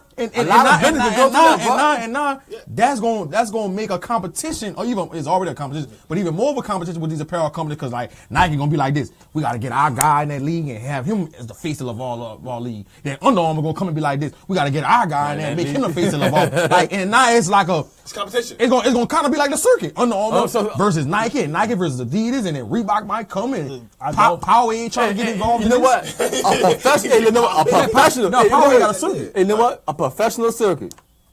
And a professional circuit. The only problem that I'll have with it, I guess because I coach, I just don't want the kids to get exploited so much. That's the only problem. Like, and I'm not talking about like just think about how many family members just will come out the woodwork. Oh man, remember who you know what I'm saying, push you there to sign a deal that might be bad business deal, and you sign it just to say, look man, Big Mama need this, you know what I'm saying? You think about you know what I'm saying? You sign it just to get like a quick that advance payment and not even think about all the obligations that you got to fill.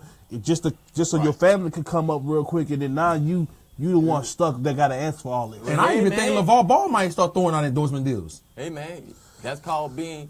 It's a lot of potential things that could possibly happen. It's a big domino that can go either way. But it needs to start first. But let's go ahead and get shift gears, because we had a lot of topic on this one, and we had some time, so we gotta shift gears.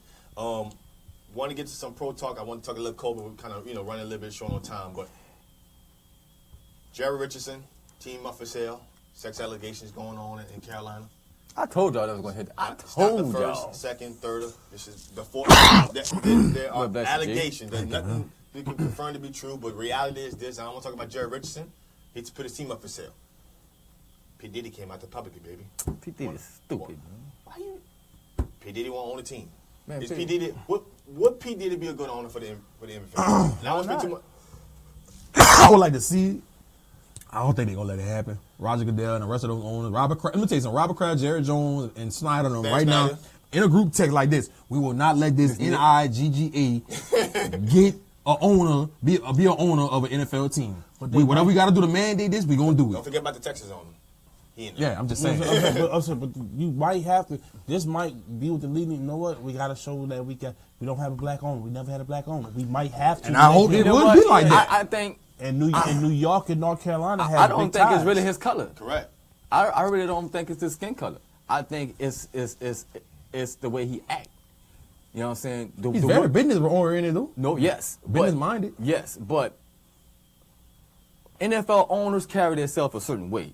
They don't just go out there and tweet, and they don't go out there and Jerry Jones is arrogant. Jerry Jones on the sideline. Yeah, but Jerry Jones been doing this. You know I'm just saying, so why make it right for Jerry Jones, but P. Diddy can't do it? Because Jerry Jones been in a circle and he could do what he want. You know what I'm saying? If you trying to get into us, I'm just saying. If I'm the owner of a team, if I'm the owner of this team, I should be able to do whatever the hell I want within reason. Just like they say, you got to dress for success. That's like you're putting you're putting a perception out there. You know what I'm saying? You're trying to get in. You're not in there yet. So you have to put a certain perception out there.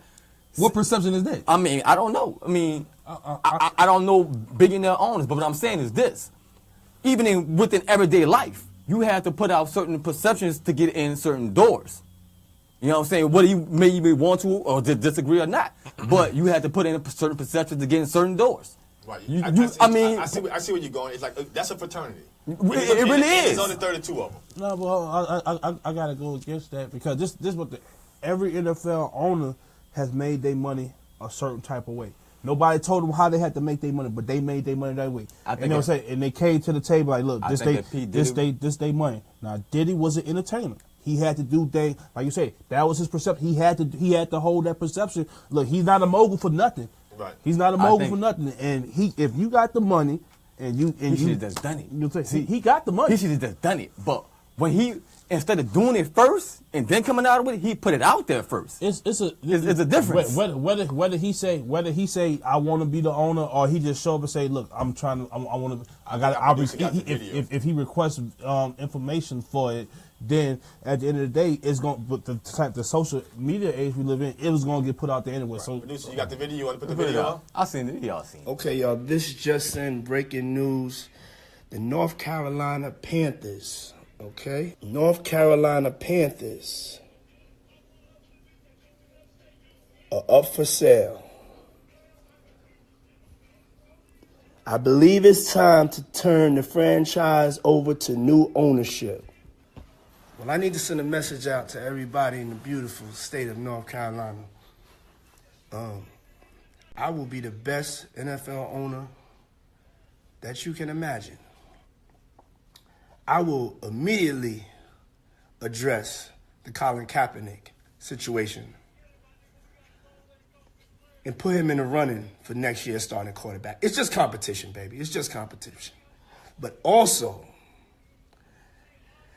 I will have the best halftime show, the best selection of music, and we will win Super Bowl after Super Bowl. Now, I ain't gonna lie. I would love to see him as an owner. Me too. I love it. Me too. But I love it. But you say he like LeVar Ball. He's outspoken, but not as arrogant, But P. Diddy does. And he's business minded. He's being successful. His net worth is over $800 million. The guy knew what he's doing. Oh no! I'm not saying he's not a businessman, but look what he says. I got a message sent out to the beautiful people of Carolina. For one thing, I'm not trying to get a message to y'all because I don't need this is business. Right. I don't need y'all, how can I say, permission to go buy this team. But you need their support. Well, I don't need the people of Carolina support. Yes, you do. But I do to a certain extent. But at the end of the day, guess what? The support I need is the owner's support. But the first thing, the men who write the checks, the men who own, I need their support. Well, the first thing when I don't need the people of Carolina support. I ain't talking about. Yes, I do. You really do. I do. No, because see, like when you want to be a new owner, like they got to vote. You got to win 2/3 of the vote. Taxpayers and the first thing that's on that thing for voting when they check the list is local support. That's the first thing. So if you don't have them, then you fail automatically. If you don't have local support, because the thing is, what good is it gonna do for you to buy the team and you're not gonna contribute to this revenue share? That's what the really owners are worried about. How you gonna contribute to this revenue share? If you ain't got local support, man, look, think of the most racist person in America. They can say they want to own a team. If they can get some local support, they'll vote for him. If they can't get local support, why do you think Donald Trump never can own a team? Because he wasn't gonna get local support, and he tried 4 times to buy a team. Had the money. And nobody. And the owner didn't want him in either. I mean, because we don't know. He couldn't get the local support. He had to wait till the XFL come out to get a. I don't know. I don't know. Maybe you might know better. Maybe you don't. But I don't know. I'm just saying. I don't know why the owner said we don't want you in here. You know what I'm saying? It's a checklist that they go by. They got to say yeah or nay to. Understandable. I get that. You know what I'm saying? So unless you seen that checklist, we all going up assumption. But I'm that's all you gotta do is protocol. All you gotta do is Google it. I mean, it's probably something I don't know. So I never seen it, protocol.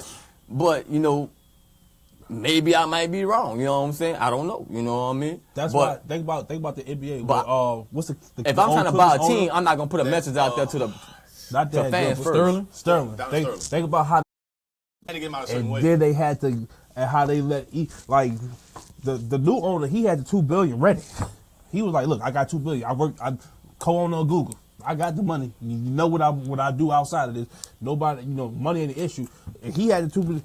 Any other guy would have been like, "Yeah, come on right now. You the team on." But they had to wait. It took a while. Like it happened. It took like a 3-4 month process. And like, all right, because they had to, it's a checklist, because it's a legal thing that they have to do. I'm quite sure they got a. Right. I'm quite sure they have a process for what you got to go through and step. But what I'm saying is, as a person who's trying to buy that, there's a certain way you go about doing it.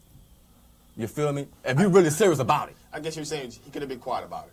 The team was up for sale. He could have, I'm gonna buy the team, and I'm gonna let all this happen afterwards. But you don't want to put no message out there, like you that. If you was really that serious, for me personally, if you was really that serious, I'm just gonna go do it. But this thing, like when you talk about team ownership, like Derek Jeter is probably the most quiet. We got you, T. Derek Jeter is the most quiet superstar that we probably know. You probably never outside of him, all the women that he dated. You know what I'm saying? No scandal or nothing like that. When he ain't go on social media and say he wanted to buy the mall, none of that.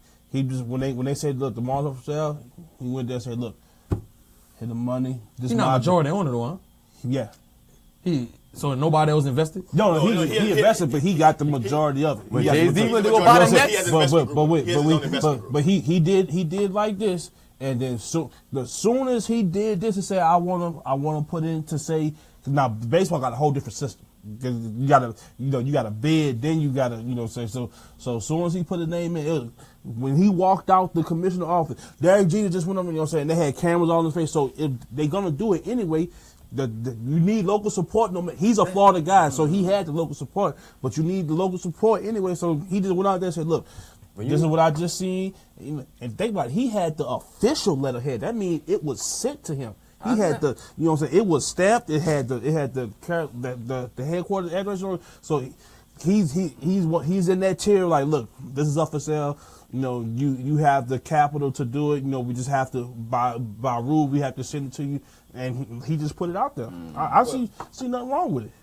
I like the idea. I think that was a bad business move. I mean, well, let's just get, because we got a little more few topics to get to. Which, again, we got NFL Pro Bowl. We got Reggie Bush becoming, retiring. Should he retire as a Saint? Saints got 6 Pro Bowlers in the Pro Bowl. What's your take on that? Do you think the guys are well deserved? If anybody got to take a chance to look at the Pro Bowl list, not just from the Saints, but just the NFC, the AFC. Who we think probably got snubbed? Who shouldn't be as your Pro Bowl player? Because I think Alvin Kamara. I love Mark Ingram being in. I love obviously Drew Brees, Mike Thomas, Cam Jordan. Obviously we got Marshawn Lattimore. I'm not a fan of the other guy on the other side. Ken Crawley? No, it's my Pro Bowl. Oh. Pro Bowl list. Who was on the other side? Pat Peterson? Yeah, he got that off his name. I wasn't a fan of the selection of him this year. Not because I don't think he's a great player, but again, if we look at the Cardinals and look at the way they played this year, I don't think that he did anything significant enough to where okay, listen, that guy is still one of the best in the league. You get that everywhere you go. Yeah. No matter what sport. David Robinson made it in the NBA so many times that he wasn't supposed to. It was name. You know what I'm saying? Sometimes your quality of work gets you there. Right. That's just all it was. I thought all of the 6 people that got picked for the Saints, it was right on the head. It was well deserving. I thought somebody on the offensive line, either Max Unger or Ryan Ramczyk, or Pete. I thought Larry Warford should have got it. But Larry Warford missed a good bit of games this year too. He missed 4. He just missed 4. Didn't he go out back again against I'm trying. Yeah, he got hurt last game. Yeah. He got hurt last game. Somebody in the AFC made it like they didn't play the whole season.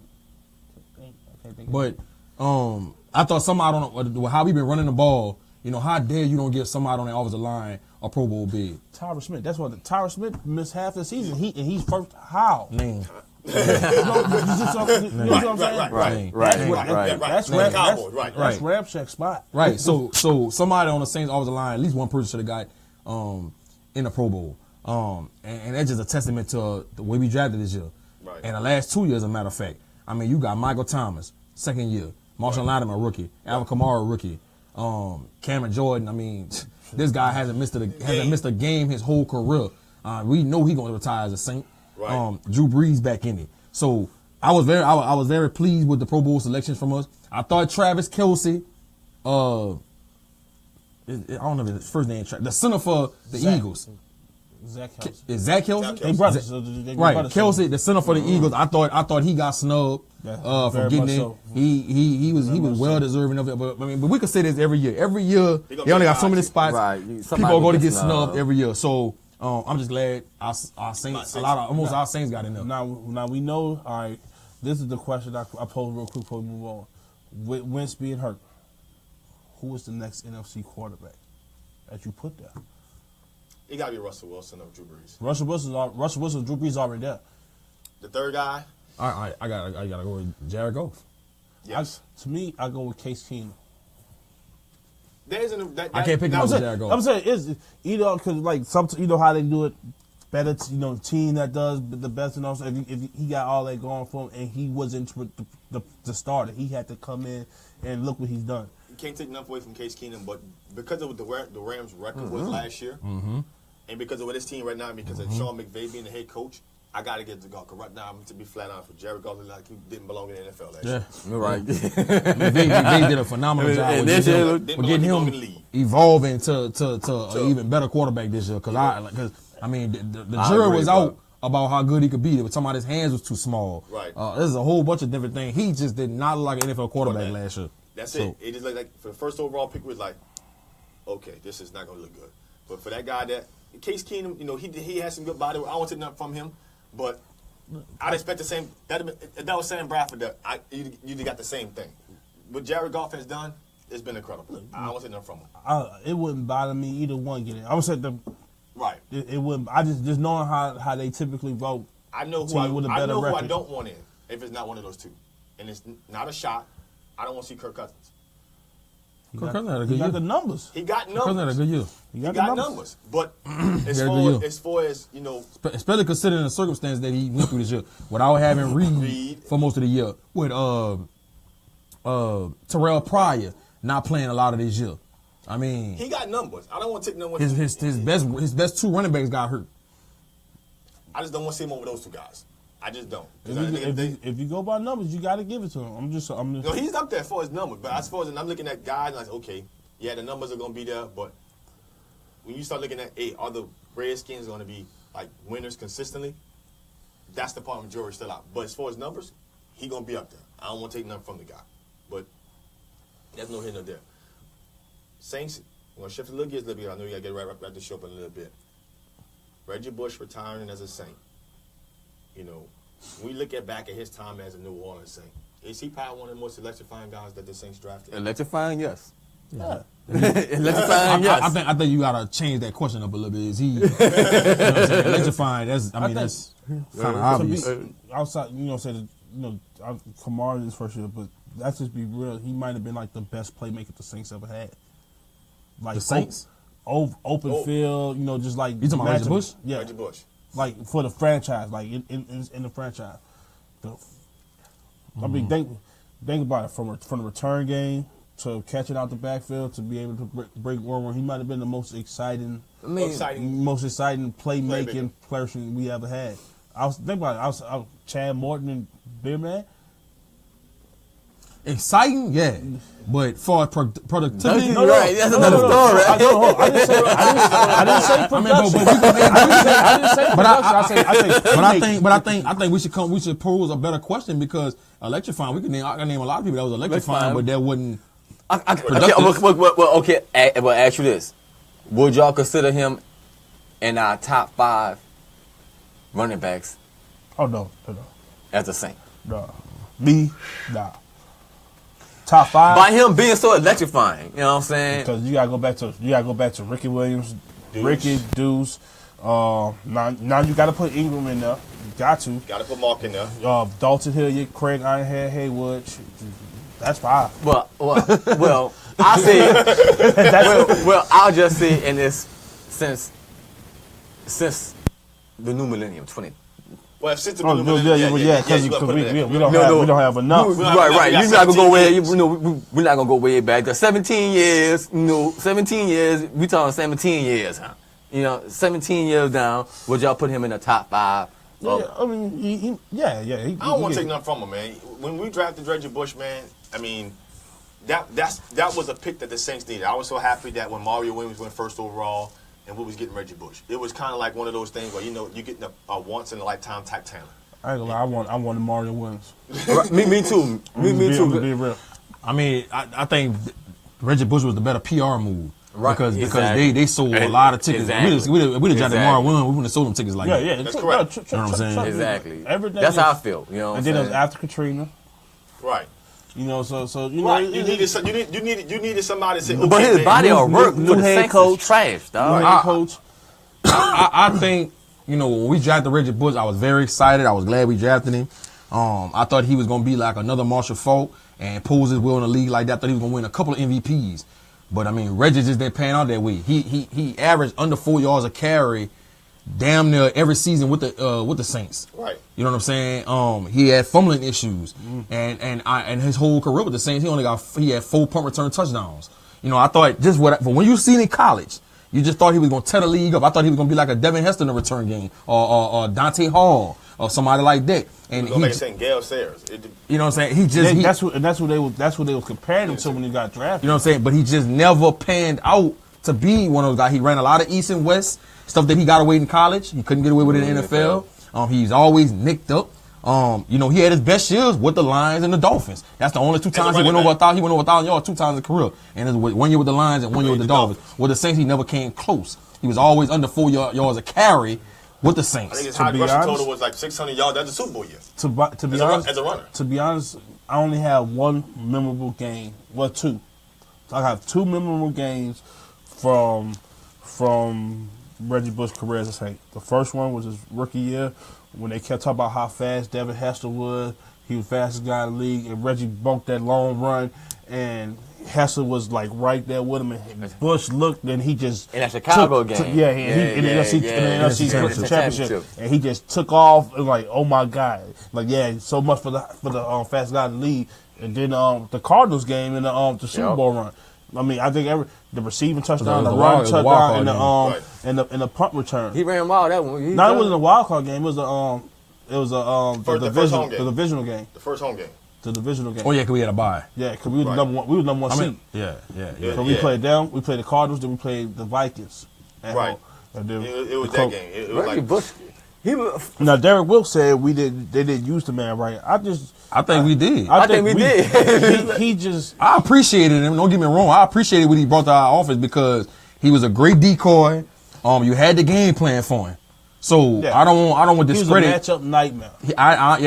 And he was as it. Right, and he opened the things up for coasting. And when we had shocking and stuff like that, he opened a lot of things up. When you motion Reggie out, you got to check your defense. And there's a lot of different things he did for our offense.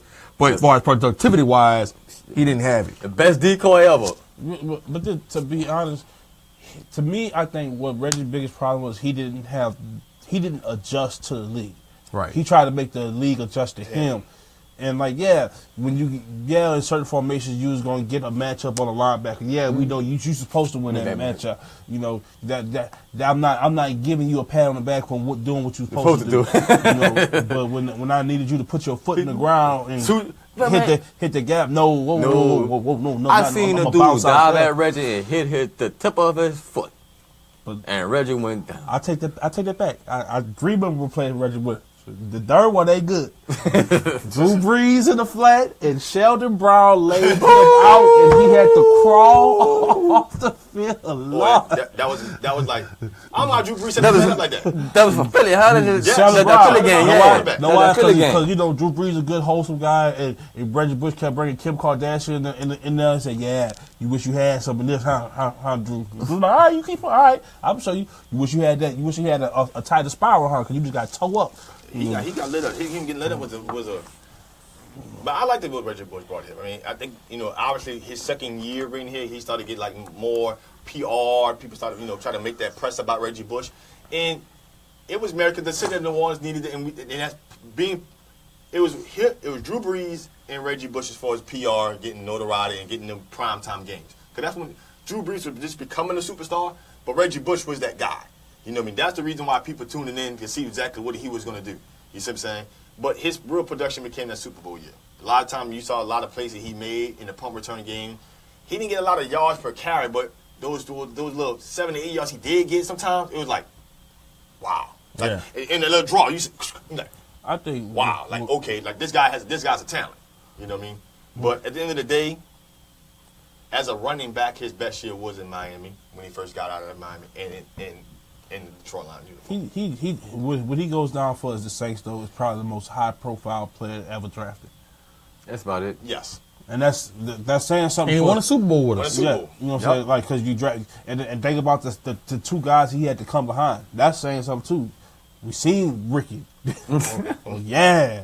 Then we're like, all right, you seen Deuce. Like, yeah. And then we're like, all right, you know what? Those two guys didn't win it for us. Let's go with the electric guy. Go with them and like. He didn't give you the stats that you just. He didn't give you the. We was expecting Madden numbers. Is that safe to say? We was expecting Madden NCAA numbers, and we got all Madden. You got all Madden playing against the Tampa Bay defense. That's what King said y'all think he should lead the team out. This is a playoff game. I would like to see that. I would like to see that. Come out there with that bat. Come out with the wood, Come out there with the wood, man. This is the reason why. There's only one person on this team that got that connection with him. Drew. 2, Cam. I can see if. But they're going to gravitate toward him. But this me personally, I can see if he had, like, it's a team sport. Don't make it about a guy that like, yeah, he played for y'all and all that stuff, but nah, don't. I like the idea. Don't do that.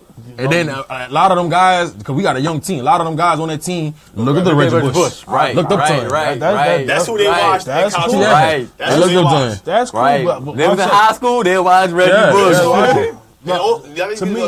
To me, like if I'm trying to see. Let's say Colston would have went to another team. Okay. Let's say Colston goes to another team and not retire. He goes to another team, and then he goes to a team last year, and then he retires. He doesn't play it down this year like Reggie, and he retires. Then he come in. I can see Colston leading this team out because a lot of people on this team they shared a locker room with this guy. They know him personally. This is this is their guy. Like, put him on this because Deuce never let the team out. Yeah, Deuce let the team out. You know what I'm saying? Not in the playoffs. Deuce was on every time they showed him, like he was on the sideline with the white jacket. Man, I want to see Deuce lay them on against the Eagles. You know what I'm saying? You know what? I want to see Deuce lay them on against the Eagles, You might bro. be right. In the playoffs. You might be right. I might go back and research that. I think every time playoff time, I see Deuce on the sideline. I definitely seen him on the sideline a lot. With that white, because Kyle used to be bad, man. Like, man, look, you got all these car dealerships. You know what I'm saying? Why you keep wearing that same white jacket? Maybe that's his. But he'll always be right by Peyton. And when you know what I'm saying. But you know what? I could be wrong too because they hardly ever show the teams come out. Come out. Right. So unless you was at the game, we won't know. I hardly. You know what I'm saying? I would say this, and from an energy standpoint. That time he brought that bat out, it was electric. And I think nothing against Marcus Colston.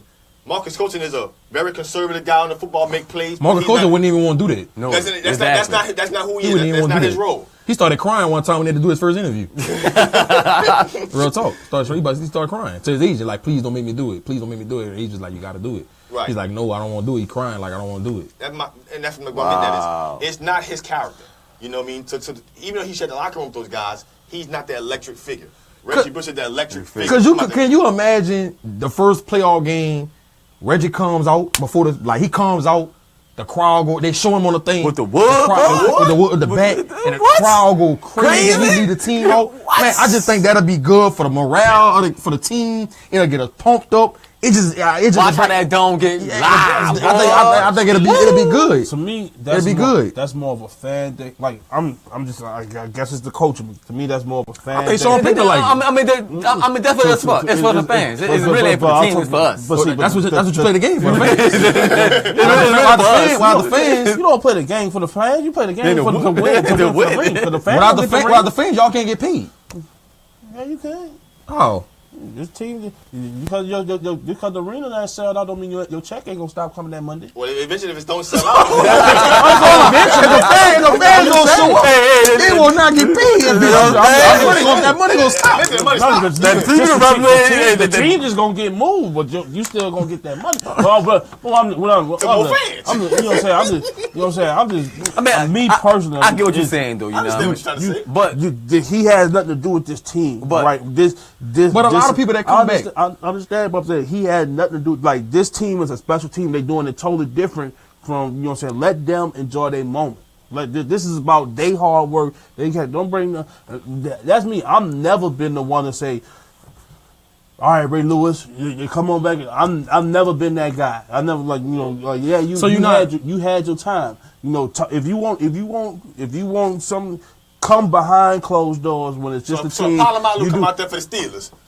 That's me. I'm saying, like, you know what I'm saying. Like I said, I think it's coach, because some coaches all the flamboyant types like, yeah, you know what I'm saying. Look what I did for the team. And some coaches like a Bryce, you know what I'm saying. Like, you know that like keep it. Hey, look, this is behind doors. Boom, boom, boom, boom. All right, you know we gonna do our thing coming out. Boom, boom, boom. You know what I'm saying? And let's go. I just think it'd be electric, man.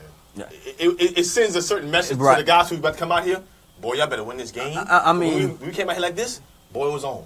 It sends a message. But it's a different team than that. I just think it'd be a team go out there.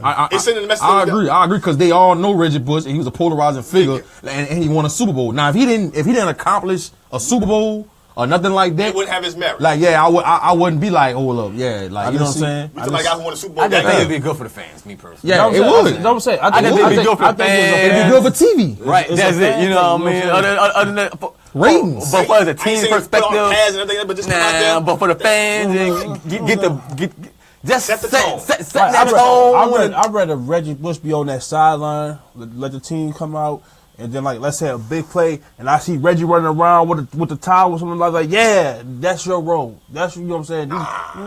You ain't been on that sideline, Fred. So you know what I'm saying. You don't understand. But this ain't about the sideline. This is about setting a certain tone. Look. If Jesus or Nazareth should come out and lead the team out, and if you lose, are they gonna remember that Jesus or Nazareth led you out?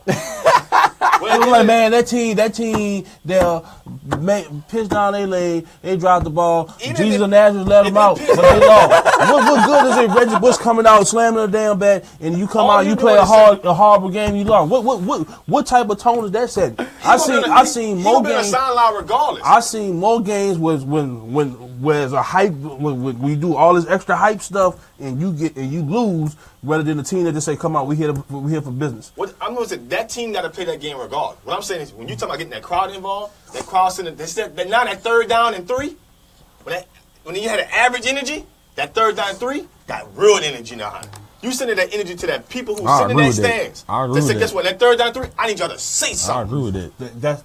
That's what I've been saying. That's fan. That's a fan thing. It's not about the team. But the fans get the team riled up and get the team adrenaline pumping. Right. Exactly. And if you listen to a lot of the Saints interviews, they always talking about, man, the dome was rocking. The fans had me. Right. You know what I'm saying? They always talking about how the fans get the Saints fans are different than other fans in the NFL, and how the dome is a special place. Right. And I think that would be like a sentimental fan experience and really get the team going. That's correct. And get us going in the right direction. Getting ready to start that game. It was started off from the jump, meaning like, okay, now that soon to kick this ball off, there's a certain energy with these guys who kick that ball off. And I'm a believer of this, bro. Anybody that deliver a Super Bowl, even though I'm not saying Reggie Bush was the guy on the team, but he played a big part into that Super Bowl win. Right. I just believe he wanted to come back and retire the same. I believe in showing him out the right way.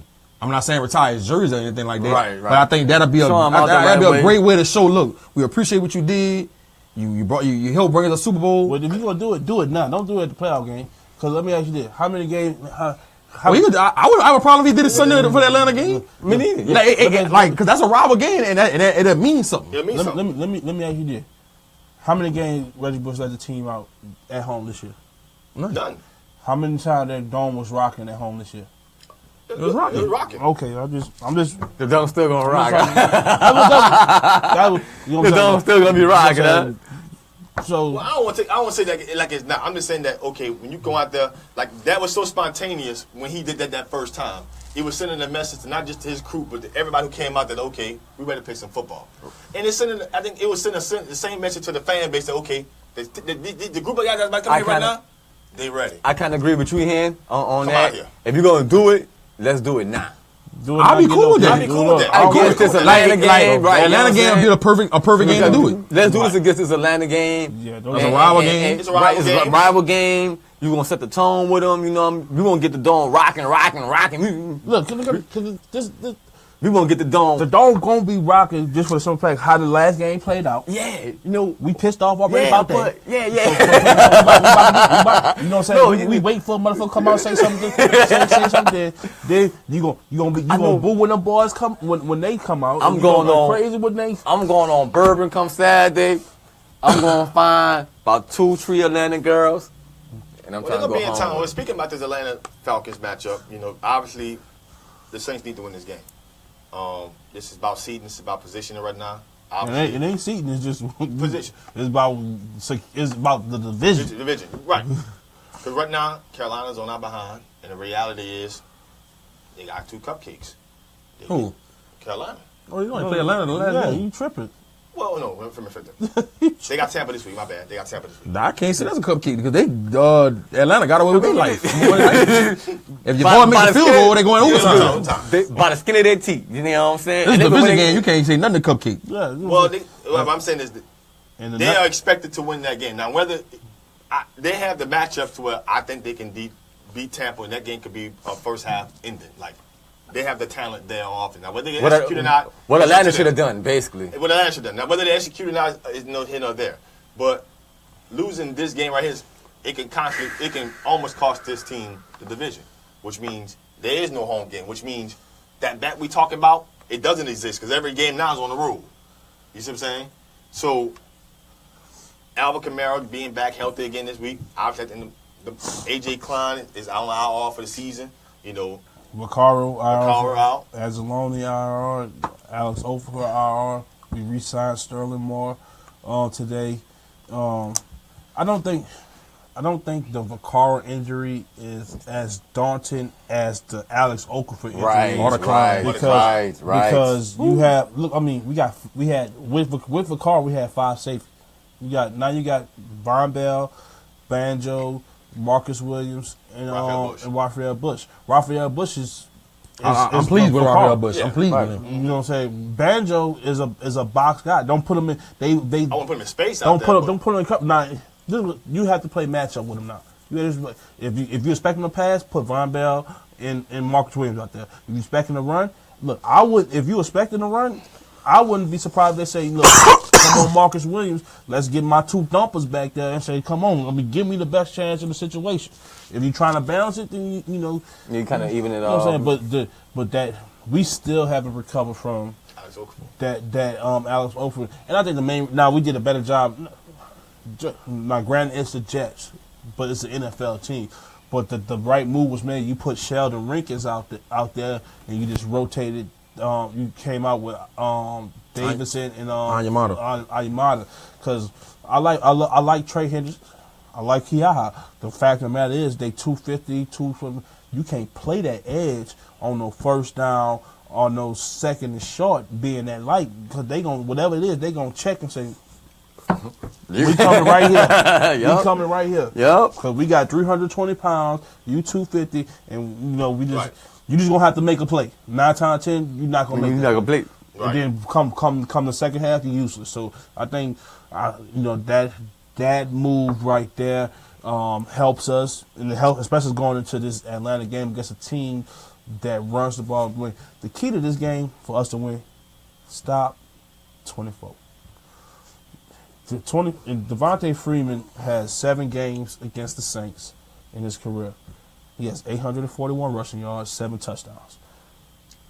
That's Pro Bowl numbers alone. Just you know what I'm saying? Just You got to play him twice every year. You got to play him twice. It's just about to be game number 8. You stop him, you're done. And what I'm saying is, and it sounds crazy because of that man-child that Atlanta has on the outside, but I'm saying anybody but him. Matt Ryan, look, drop back 50 times, throw it 50 times, but anybody but Freeman. And watch, and I think, because I'm about to say Spagnuolo. Steve Sarkisian? Sarkisian doesn't utilize his weapons like talk about. If this is Shanahan, like, you load the box, all right, Julio will get it 20 times a game. And he had no problem doing it. For some reason, Sarkisian don't want to overload him. So if you take away that right now, and the crazy thing is, I say all the numbers, and he always split it with somebody. He's always had. He never was like the number 1 running back. Well, he might have been like the number 1 running back, but he didn't get all of the bulk of the carries. So you got 800 yards in 7 games, split in time. You stop him, we got a chance. We got a chance. I see us taking care of business on Sunday, man. It's gonna be a close one. I mean, it's gonna always be some drama involved. I see us winning the game 28-24. It's gonna come down to that 4th quarter. And like you said, Big King, I gotta piggyback off what you're saying. Devontae Freeman is a hell of a running back, bro. And he gets any kind of crease, he could take it 80 and then give it time. And how we decimate, how like we got a lot of injuries on our defense right now. With AJ Klein gone, I'm concerned about us when he gets to that 2nd level. Right. So that's gonna be a thing. Now Manti Te'o, that's his forte, stopping the run. He's good at filling gaps and filling that hole and filling that alley, and so that's gonna be big. Raphael Bush, if Kenny Vaccaro's out, I think he can do a serviceable job in his role. And on the offensive side of the ball, if Kamara don't get hurt that last game, Kamara was rolling before he got hurt. Yeah. He was rolling. I think we take care of business in Atlanta if Kamara don't get hurt. Right. So I think Kamara gonna have a big game. I think Mark Ingram gonna have a big game. I think Drew gonna hook up with Mike Thomas and Teddy Gaines gonna come back this week supposedly. You know what I'm saying? I think they're gonna find ways. Practice today. I think they're gonna find ways to get him involved in this game in the dome. We haven't been taking those shots down the field as much this year. I think this will be a game to try to catch when they find Keanu Hill, deep thirds or anything back. And back cover on a coverage on the back end, we got to take a shot at that guy. The guy has horrible ball skills. He's not a good against the pass. He's a good in the box safety. He's Cam Chancellor Jr. Right. He's good in the box safety. He's good in the box safety. You know what I'm saying? So I think we got to take our shots at him, and I think John Payton and Drew is going to take their shots, and I think we're going to be all right on Sunday. And I think we take control of the division, and we go on and win the division and get that first home playoff game. Man, listen. And Michael Thomas is nine catches away from being for having the most receptions in any player in NFL history in the first 2 seasons. His first 2 seasons. With 2 games left, with 2 games left, 9. And I'm talking about just think about it. Just Brandon Moss he's 1 catch behind Odell right now. He has 186. Odell has 187 for 2 years. You know what I'm saying? So that's a tribute to health, a tribute to hard work and dedication. That's remarkable, bro. You can't take nothing from Mike Thomas. I'll be honest with you, I did not expect that out of Mike Thomas. Me neither. I expected he was going to be a number 3 receiver going into a number 2 good guy, but not number 1. I didn't expect. You didn't get to see the type of player Michael Thomas is now at Ohio State just because of what they had. Too much talent. You had Zeke. You had Braxton Miller. You had Braxton. Curtis Samuel. Devin Smith. It was like track me, Hunt. Everybody go deep. Boom, boom, boom. It's too much talent. Hunt, fake deep. Zeke, go. Hunt, come in motion. Here's Samuel, go. Like the game. There you go, Michael Thomas. There you go. The game the game that I knew when I knew Michael Thomas was the real deal when they played Virginia Tech, it was like a Thursday night game or something like that. And it was a primetime game, and they played them at Virginia Tech. And Kendall Fuller or Kyle Fuller, whatever one played for the Bears, he was the first round draft pick. Kendall. He murdered him on national TV. Murdered him, and that guy. They said that pushed Kyle Fuller's draft stock down after that game because Michael Thomas ain't running by you like they run a 4.6, 4.7, but he just murdered. He was routing them up all game long. And I think that solidified to me in my mind that he was a top tier receiver in his league. And then you put him with somebody like Drew Brees. Man, Come on, this dude, bro. And I knew he had it in him too because he's Keyshawn Johnson's nephew. Correct. So I knew you got it in you. You got it in you. You're going to be pushed. And they close. Right, So, right. So, right. Man, this dude, man, I mean, I just never expected this out this dude. This dude, bro, I don't know what to say about this dude. I don't know what to say about this dude, bro. I mean, this dude has determination. On Twitter, can't guard Mike. Can't guard Mike. Bro, can't guard him. Did you see what this dude did last week? Throw me the ball. He had 2 touchdowns called back. Throw me the ball. No, it wasn't called back. No, he didn't make it. He didn't make it. What I'm getting at is, now one was close. The little stretch. The little stretch one was close. Even the catch in the back of the end zone was close. Slide that feet. He didn't slide his foot. Slide that foot. He couldn't slide his foot. But have y'all ever ran a post route going to the road to goal post? Look, let me tell you something. A lot of things move on that football field. That goal post don't. That little cushion ain't. Look, when you running full speed and you coming like this, yo, in the back of your mind, you're like, that motherfucker right there. That motherfucker right there. You know what I'm saying? Man, that's. But one of the keys to this game too is but I think that penalties, bro. But that's what angered him. I ain't gonna say the turnovers because we came out with 3 turnovers when we played last time, and we couldn't capitalize. But the penalties killed us. Yeah, that's facts. We need to. Let me ask you this real quick. I just had to. But when Michael Thomas touchdown this last week, you seen what it was? What you mean? Michael Thomas touchdown. The last one? His only touchdown. Yeah. What was it? I think a little small post route going in. A little slant, right? Where was it at? Goal line, right? Yeah, goal line. It's goal line play. About 5 yards. No, about 5 yards. It was second and one. On the goal. Second and goal. Touchdown, right? Nobody had a problem with the play call. Right? Right? Yeah. Y'all know where I'm going with this. Yeah. The week before, the situation was different. The same. The situation was different. The only difference is one day. One, they ran the inside route. They didn't try to fade him up because everybody in America know he gets bracket in the goal line. They let him come inside. That's one. Two, it was who it was going to. 3, Breeze put the ball on the money. He made a bad throw the last one. He made a throw that he shouldn't have made. Just thrown away. That's Breeze didn't throw that's what I want to tell you. Like you know. Well, Atlanta game, Breeze didn't throw the. Breeze was on the 20-yard line when he threw that pick. No, he wasn't. Breeze went on no goal line. It was first and goal when he threw the pick. No, hell no, man. Second goal. The hell no, man. It wasn't that close. He wasn't that close. No, he was not. He was at least on the 20-yard line, man. No, he was not, man. He was inside the 10. No, Breeze, I don't need to Google that. I know. He was inside the 10. Look it up. He wasn't inside the 10 when he threw that 10. I gotta go look that one up. Look it up. Inside the 10. You know what's funny? Let's say if it was inside the 10, that further makes me more mad.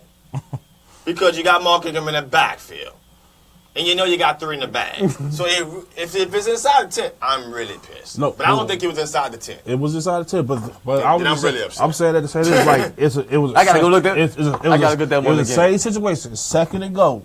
The only difference is Breeze made the right throw this time. No, the time it couldn't be on time, but no, it couldn't be second and because when Drew Brees threw that, when Drew Brees threw that, it couldn't be second and goal. When he threw that pick, it was second and 10. It was no. I knew it was second down. It was second and 10. It was second to go. It was second. Look it up. We're gonna go look that up. You're gonna look that up. Second and 10. I can't look that up on my phone this shit.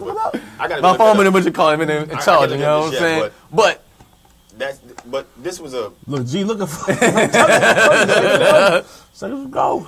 I think it was like just go to YouTube. Debo interception, and then find out where they said HUD at. You can just look at the play and see where they said HUD at. And I don't think they was on within 10 yards. G got it rolling. Well, you gonna pull it out? He waiting for it to buffer. That's that Tri-Paris reception. Speaking of Tri-Paris, man, shout out to Meek for getting the bowl MVP. Yeah, pick six. Yeah, I had to send him a tweet. That pick 6 to the house was. It was actually on the 12-yard line. 12 yards. Close. What I said, it was second and 10. I know that. It wasn't no goal line. I know that. 12-yard line. It wasn't no goal line. Was it second and 10? Yep. Yeah, second and 10. I know that. It was, I know one. It wasn't no goal line. That's for sure. Red zone? Like what? Two? You 2 yards away from goal? I just got remanded all over. Look. Throwing a 2-yard slant. Throwing a 2-yard slant and throwing a 12-yard inside seam route. Two different things. It was a big week for the Tri-Parish. Shout out to Elijah McGuire. Touchdown gets the Saints. That's what it was. Like, no, man. That's Gia food. I'll tell you about that at the show. Listen, shout out to Elijah McGuire. Touchdown against the Saints, man. Another Tri-Parish, man. Meek Robinson, getting it in this weekend, man. It was a money game for him. Next up, Devontae and Martin. They playing a bowl game. I think it's New Year's Eve. Right. Two of they top receivers was dismissed from the team. One hurt. The number one receiver asked for his release. They dismissed him. Tarvavius Martin, Jr. I think his name is. This guy has over 1,000 yards receiving. He's on the team. Coach Seed, the receiver coach from Washington State, was down here recruiting like a couple weeks ago. They are in love with T. They think he's a great guy for their program. Says he's on time to meetings. He's the last guy to lead the building for his practice. And they say he's going to be the number one guy in this bowl game. And they expect him to get a lot of targets and have a big bowl game. And he will be the guy in the face of the receiving corps next year. So I'm looking for big things in this bowl game on New Year's Eve for Devontae Martin at Washington State. Also, shout out to Ice Chest Stiff Arm. Oh, boy, it was vicious. When they was just running the ball to seal the game, he breaks that long touchdown run. That stiff arm that he put on. I hate to say, I think it was Jamal. I think it was Jamal Adams that he put that stiff arm on. But good Lord, it was bad. It was vicious. I was like, wow. The producer told us to let y'all know that it was to be a live stream party this Sunday. Y'all already know how we do for all our people who watch our live stream. Make sure Auntie nowhere near the phone. Right? Make sure Auntie nowhere near the phone. Oh, man. The dog. Right. Controlling environment. Auntie knocked the phone down. Man, that was bad, man. Look, I'm in church. It was a musical. So it wasn't no preach going on. I was like, man, my Saints playing. Hallelujah. So I'm just looking. I'm like, yeah, good job. I'm like, oh, he just busted a long run. Phone just go. Like, what the hell? So I text Fred, hey, up that string. I'm mad now. You know what I'm saying? I got my message. They doing this musical, like Christmas time, so all the kids doing all this. This is my Christmas poem. Right. Man, look, man. Come on, Auntie, man. What Sunday good, we stream oh, the man. game. It's going to be lit. Trust me, there's going to be a lot of commentary. People have been tuning in, thinking they really love the commentary that we have during the game because it's just straightforward.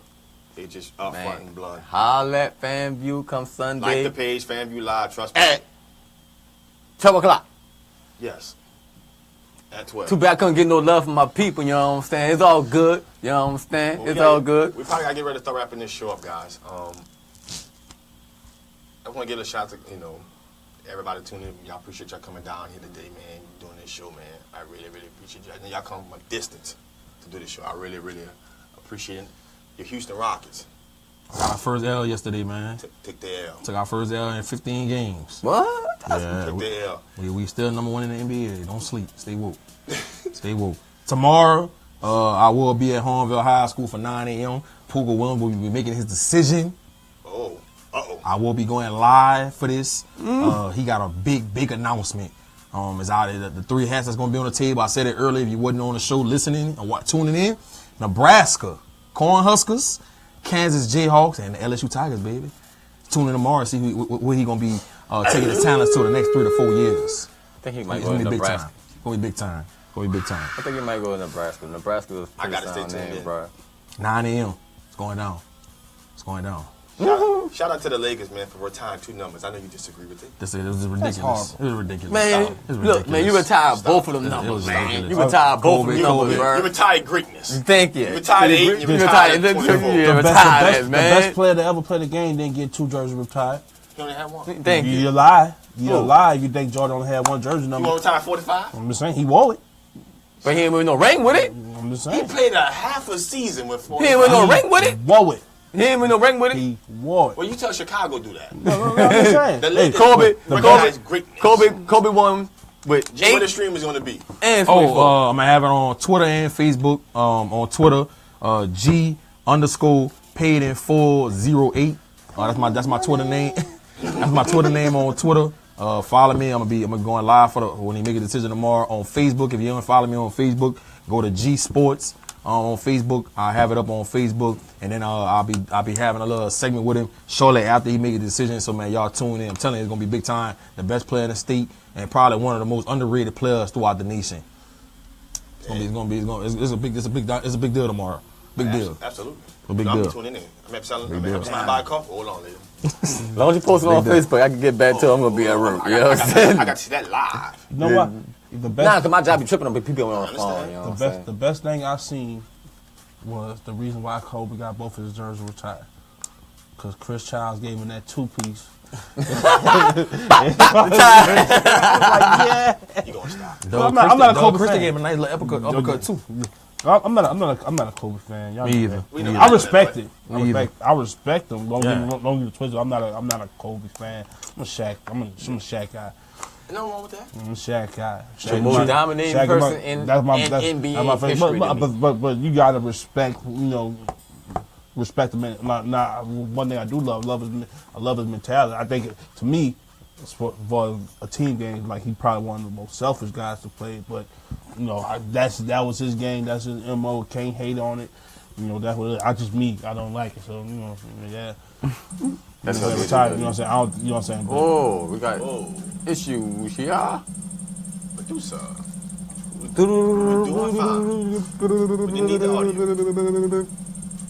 People, you got something to say?